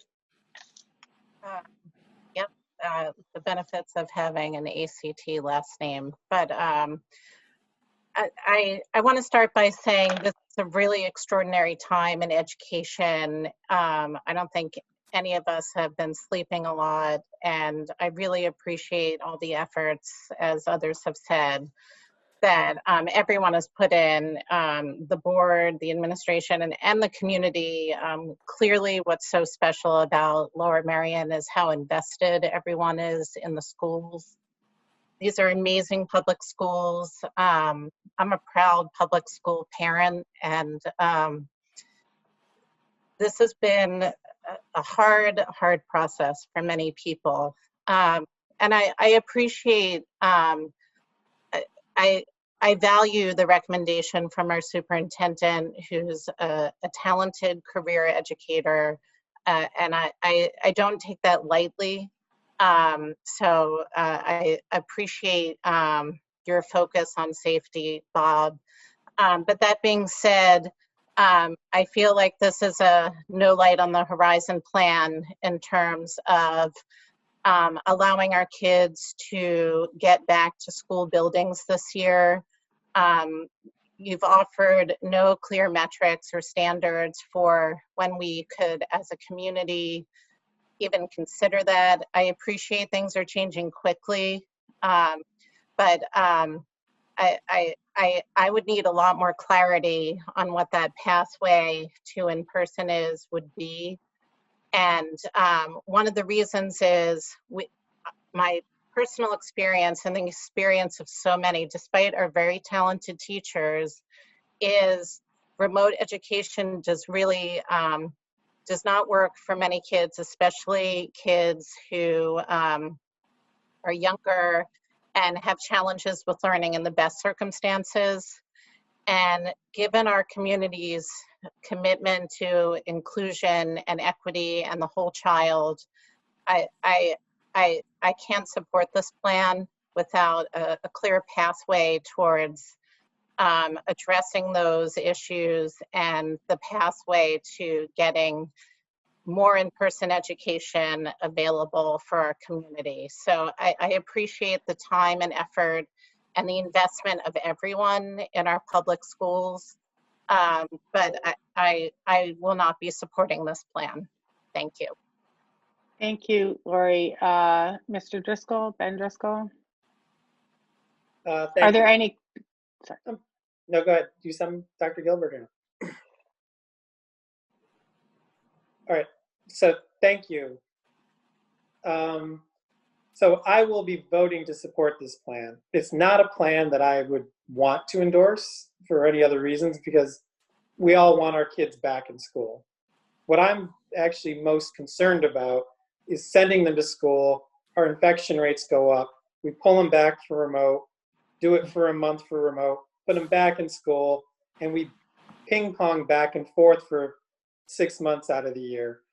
I don't think that's the right answer. I think that if we are to slowly move into this, with the hope that come October, the numbers will get even better than they are today in August, or we can feel more comfortable getting to opening in school. I do hear the concerns of people saying they miss the socialization of it. As my comments earlier were, the socialization will not be what it was a year ago, because it's not just wearing a mask. It's wearing a mask with 6 feet of separation. That detracts from the socialization of being in school. So while we will have to have that at some point, I'm not sure that we're going to have it. When we go to school, we will have that separation. But I don't think that starting now with the hope that things will be great is the way to do this. Those are really my bigger issues. There is no easy answer. I hear the concerns of working parents. I hear the I guess the social isolation that kids are feeling from being at home, only interacting through a screen. My hope is if we do this right as we can be here in September, maybe we can get some in-person education in October. When things catch up, when Ms. Quinlan feels better about the data she's seeing, we can feel better about this. So again, I just don't see that we're ready. I don't see this grasping for, I understand the want for socialization. It just won't be the way we think it will be in class yet. And I want to get us there. That's where I want to get us. So I think going slower is more important. And that's all. So thank you, Dr. Gilbert. Thank you, Mr. Driscoll. And now Deborah Finger, Ms. Finger. So this is a decision that I do not take lightly. I am an educator. I'm a parent. I understand the need for students to be in school. I empathize with all of the concerns about student well-being, childcare, parents that need to be back at work. As an educator and a board member, I understand we are to provide a safe, supportive, respectful, welcoming environment for our students, teachers, and staff. No one can learn if they do not feel safe. And that safety encompasses emotional as well as physical safety. And this applies to everyone. And we've chosen the superintendent to lead the district. And during the last several years, he has led us in what I believe is a positive direction. To that end, and sorry, let me back up a little. And I have read through all of the community, all of the emails, all of the comments, many from physicians, and many with various and often opposite opinions. There really is no clear-cut answer. But as I said, we chose the superintendent and we rehired the superintendent because he has led us in a positive direction and has made many, many positive changes for our district. And I'm not going to name them. And so to that end, I am going to support the superintendent's recommendation to begin with a virtual option with the expectation that we are working towards getting our students back in school and that we're not going to just get to October and push it off, that we're going to work to make this what can we do to get them in the building? Thank you.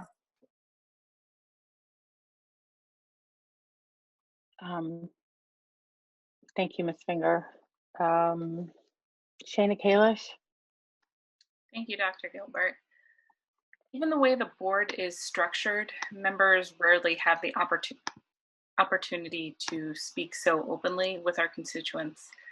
I don't pretend to speak for my colleagues, the administration, or the community, but for myself and my family when I say that this has been, and will continue to be hard. There's no perfect solution. We're one of 500 districts in Pennsylvania, which is in turn one of 50 states in our country. And if there were a perfect solution to be had, it would have been shared and universally adopted already. To that end, I don't think anyone is wrong here. There are important considerations to this issue: the health of our students and staff, balanced with the mental health of our students, staff, and family, educational quality, the socialization of our children, and the burden of home education for our working families. Each individual has to weigh and prioritize these issues differently. For a long time, I was certain that any effort to have our children in person to any degree was the right choice. I have faith in the thoughtfulness and tirelessness that our administration has put into tackling this truly unprecedented emergency. If they said they could bring our students and staff in safely, I would believe them. But after listening to Superintendent Copeland and Ms. Quinlan repeat their discomfort at the idea of in-person education, I've slowly evolved my thinking. They've not said it outright, but my impression from hours of reading and discussion and listening is that it is not possible to safely physically open our schools at this point. I hate to think that my job as school director has evolved into one where I'm helping to make health choices for our entire community. I cannot make a choice that would potentially lead a student, staff member, or member of the larger community to become seriously ill or die. I couldn't wake up in the morning knowing that I exposed your child to that risk, especially with these warnings so plainly in front of my face. I mourn the loss of this in-person experience for however it lasts, for our community, for my child, and for myself. I'll continue to be an outspoken voice, holding the administration to account and establishing clear guidelines for when and how a safe reopening can occur, hopefully as soon as October. And I'll urge the administration to make in-person experiences available to our highest needs students as soon as possible.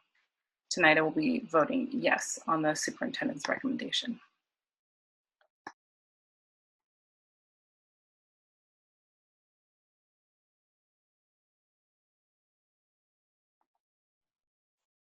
You're muted. I apologize. I said thank you, Ms. Kalish, and I asked if Peter Lee would like to speak.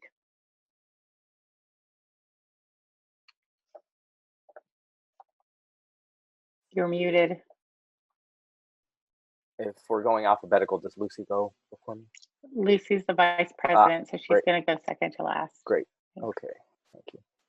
All right. So I wanted to start by thanking Mr. Copeland and the administration for the many hours of work you put into planning for school this fall. Regardless of whether I agree with you on this proposal or not, I applaud you for doing what you think is right in the face of significant pushback and criticism. Certainly a challenging time, and there's a lot of uncertainty. I think the key point here, though, is that there doesn't appear to be a single right answer that'll meet everyone's needs.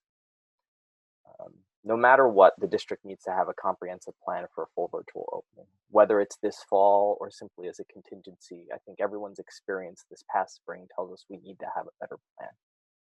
So I'm not making this vote easily, but given the timing, I'll be voting yes. There doesn't seem to be sufficient time to deny the proposal and give the district enough time to prepare for a successful opening. And then giving teachers sufficient time to prepare, I think, is important. Voting yes will keep that planning moving rather than pushing us into another cycle of proposals and arguing, because the real cost of another cycle of proposals ends up delaying the work of preparing to educate kids.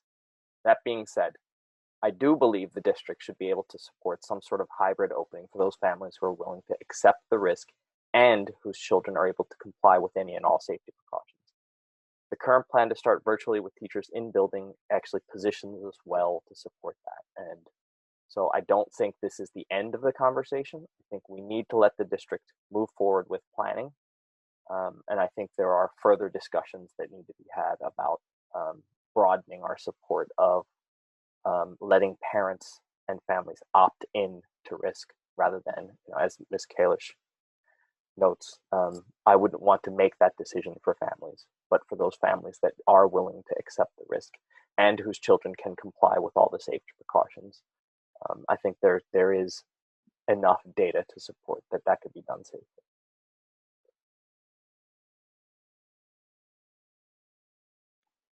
Thank you, Mr. Lee. Sean Moran? Thank you.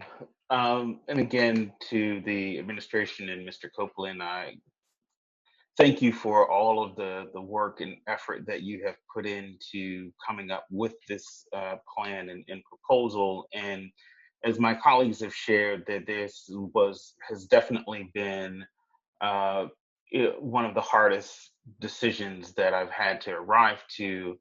And in no way do we take lightly the what's been put in our laps to make a decision on tonight. And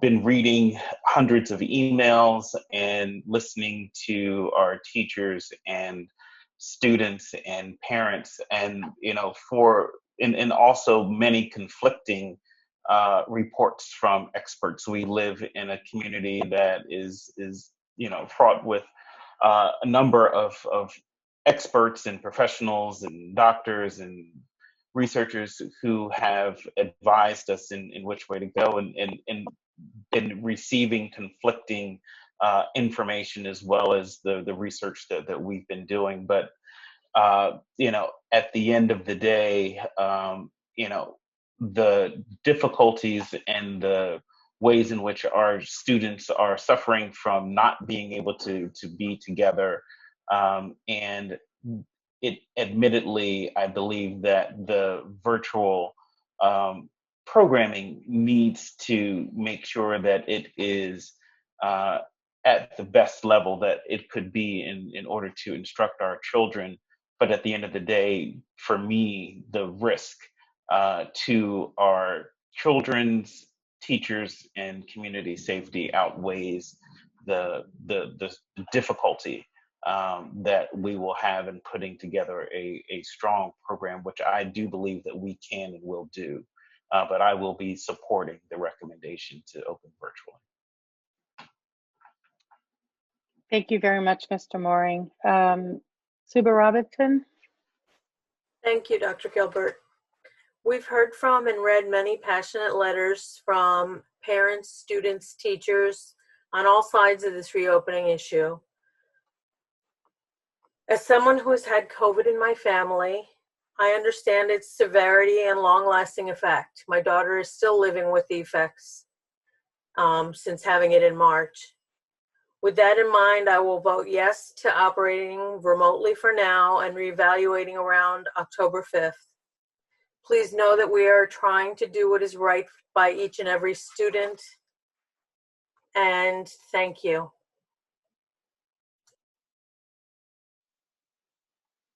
Thank you very much, Mrs. Robinson. Lucy Klein? Thank you, Dr. Gilbert. This decision has weighed on me heavily.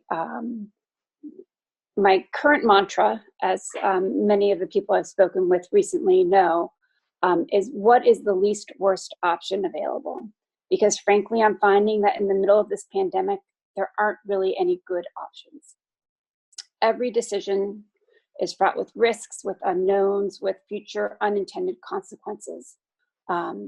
There's so much we don't know about COVID, and I find it a real struggle to feel that every decision made, it feels like choosing between a child's mental health and their and the community's physical health. As my colleagues have all stated, I'm also concerned about what metrics will be used to move into hybrid or fully back to school. I agree with Mr. Copeland and Ms.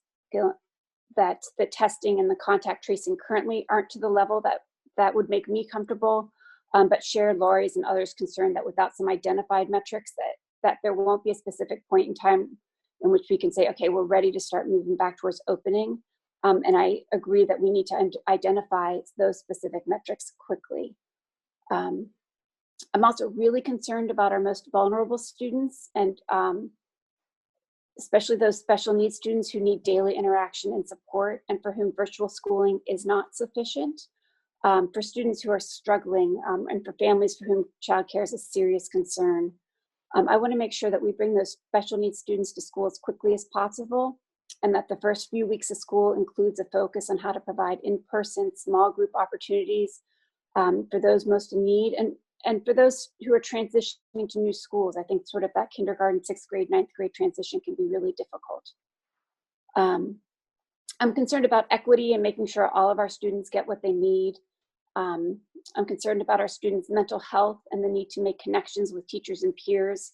But I also know that if we're able to provide in-person instruction, it's not school as we know it. It would have a radically different look and feel. Desks 6 feet apart, people facing forward, opportunities for one-on-one teacher, student, and small group work severely curtailed. But I recognize that tonight's decision comes with serious trade-offs. But at this point in time, from a public health perspective, I do think that fully remote learning right at the beginning of the school year is the right decision. We need to consider not only our students' health, but also the risks to our teachers and to our staff. Mr. Maury and I had a conversation recently that really resonated with me. It was a framework around balancing short-term hardship versus long-term health risks. And I think that really framed it very well in my decision-making. And at this point in time, I feel like I need to tip that toward health risks, that starting virtually is the least worst option. And I say that with a heavy heart, because like many other parents in our communities, I really want the kids back in school. Thank you. Thank you very much, Ms. Klein. I just want to start by saying thank you to the central administrators, many of whom I'm seeing here, building administration, LMEA, teachers, nurses, counselors, our staff across the district, transportation folks, facilities, IT and food services, who have all given just tremendous amounts of time, expertise, and ingenuity to respond to the needs of our students and families in the middle of this unprecedented, for us, pandemic.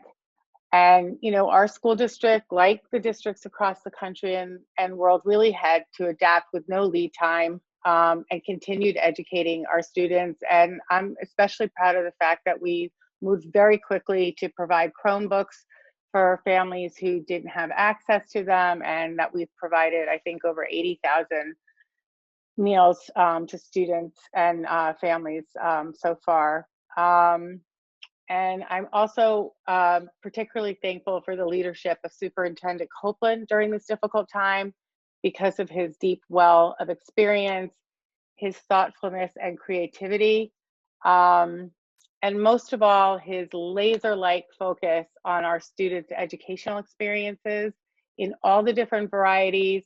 He's been incredibly concerned with the health and safety of our students and teachers and other staff, as well as the wider community, and his concern with equity issues, and particularly our most vulnerable students. So I believe that the proposed plan, which opens virtually, unfortunately, but slowly and safely, allows us to bring some children into the buildings for face-to-face education, particularly our most vulnerable kids, is the best balance. I think my other colleagues have said this is there's no solution to this. It's a balance between health and safety, education, and equity at this time. And as a parent, I understand the conflicting desires for, you know, the safety of our children, as well as knowing that school is really where they need to be best to thrive. And, you know, this pandemic, I think, has really taught us the value of well-funded public education and what a well-funded public education provides to children.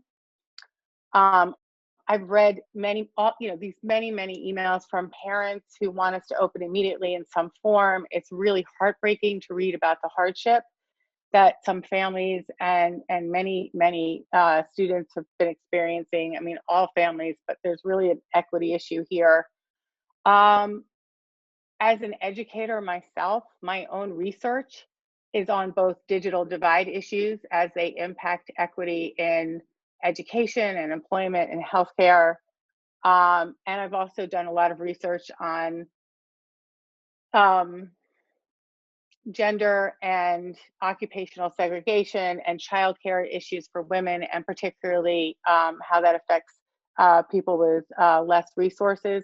I am very well aware of the social and economic justice issues that this decision implies. And I have to say, you know, I've been on the board, I think 11 years. This is by far the most difficult decision. My own belief, and this is very, you know, personal, is that the pandemic has just exposed the absolute inequalities in our society and the way in which we need national child care and health care and a minimum income and, you know, internet as a public utility. And I realize that everybody's gonna be saying, what does that have to do with this? But the reason why this decision has been so difficult is because we know that those things don't exist. And that is why this is going to be so difficult for many of our families. And yet I believe, I trust Mr. Copeland. If my superintendent is telling me that he does not feel that he can do this safely, then I am going to be supporting him in that. And I am hoping that over time that we will be taking this virus more seriously, and that, you know, we will all be wearing our masks and figuring out how to make these numbers go down while we're all waiting for, you know, hopefully a vaccine. So with that, I guess at this point we need to have a formal vote, but we first need to turn it over to Mr. Copeland to make the recommended action. Thank you, Dr. Gilbert. The administration recommends that the Board of School Directors approves the Lower Merion School District Health and Safety Plan as attached and authorizes the superintendent or designee to submit such plan to the Pennsylvania Department of Education in the form and manner prescribed by the Pennsylvania Department of Education. To the extent that the procedures outlined in the Health and Safety Plan in its current form or as amended in the future conflict with any applicable board policy or administrative regulation, the approval by the board of the health and safety plan and any amendments thereto shall also be considered approval of an exception to the policy or administrative regulations in conflict for the limited purpose of carrying out the provisions of the health and safety plan. The board authorizes the superintendent or his designee to take any other actions the superintendent deems appropriate without further board approval to ensure the safety of students and staff to the extent authorized by law and irrespective of any policies that may be to the contrary, including minor revisions to the plan, which shall then be approved by the board at a subsequent meeting.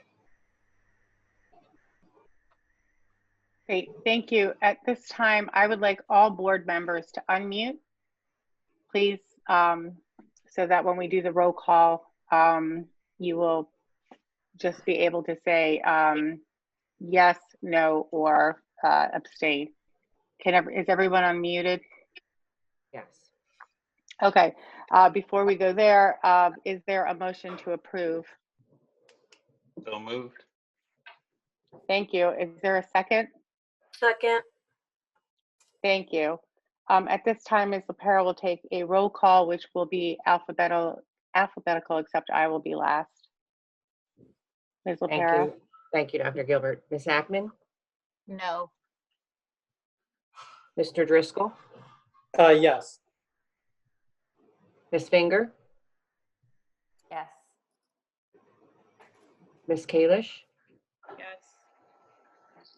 Ms. Klein? Yes. Mr. Lee? Yes. Mr. Mooring? Yes. Ms. Robinson? Yes. Dr. Gilbert? Yes. I have 1 against and 8 in favor. Motion passes. Thank you very much. And again, I want to thank everybody who has stayed with us to this point, and we will be, I know that the administration will be moving very quickly to begin to continue its planning for this.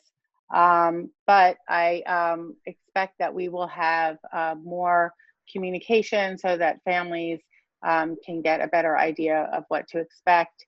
And I believe we'll be creating an FAQ, and we will be continuing to read all of the comments that are sent to us.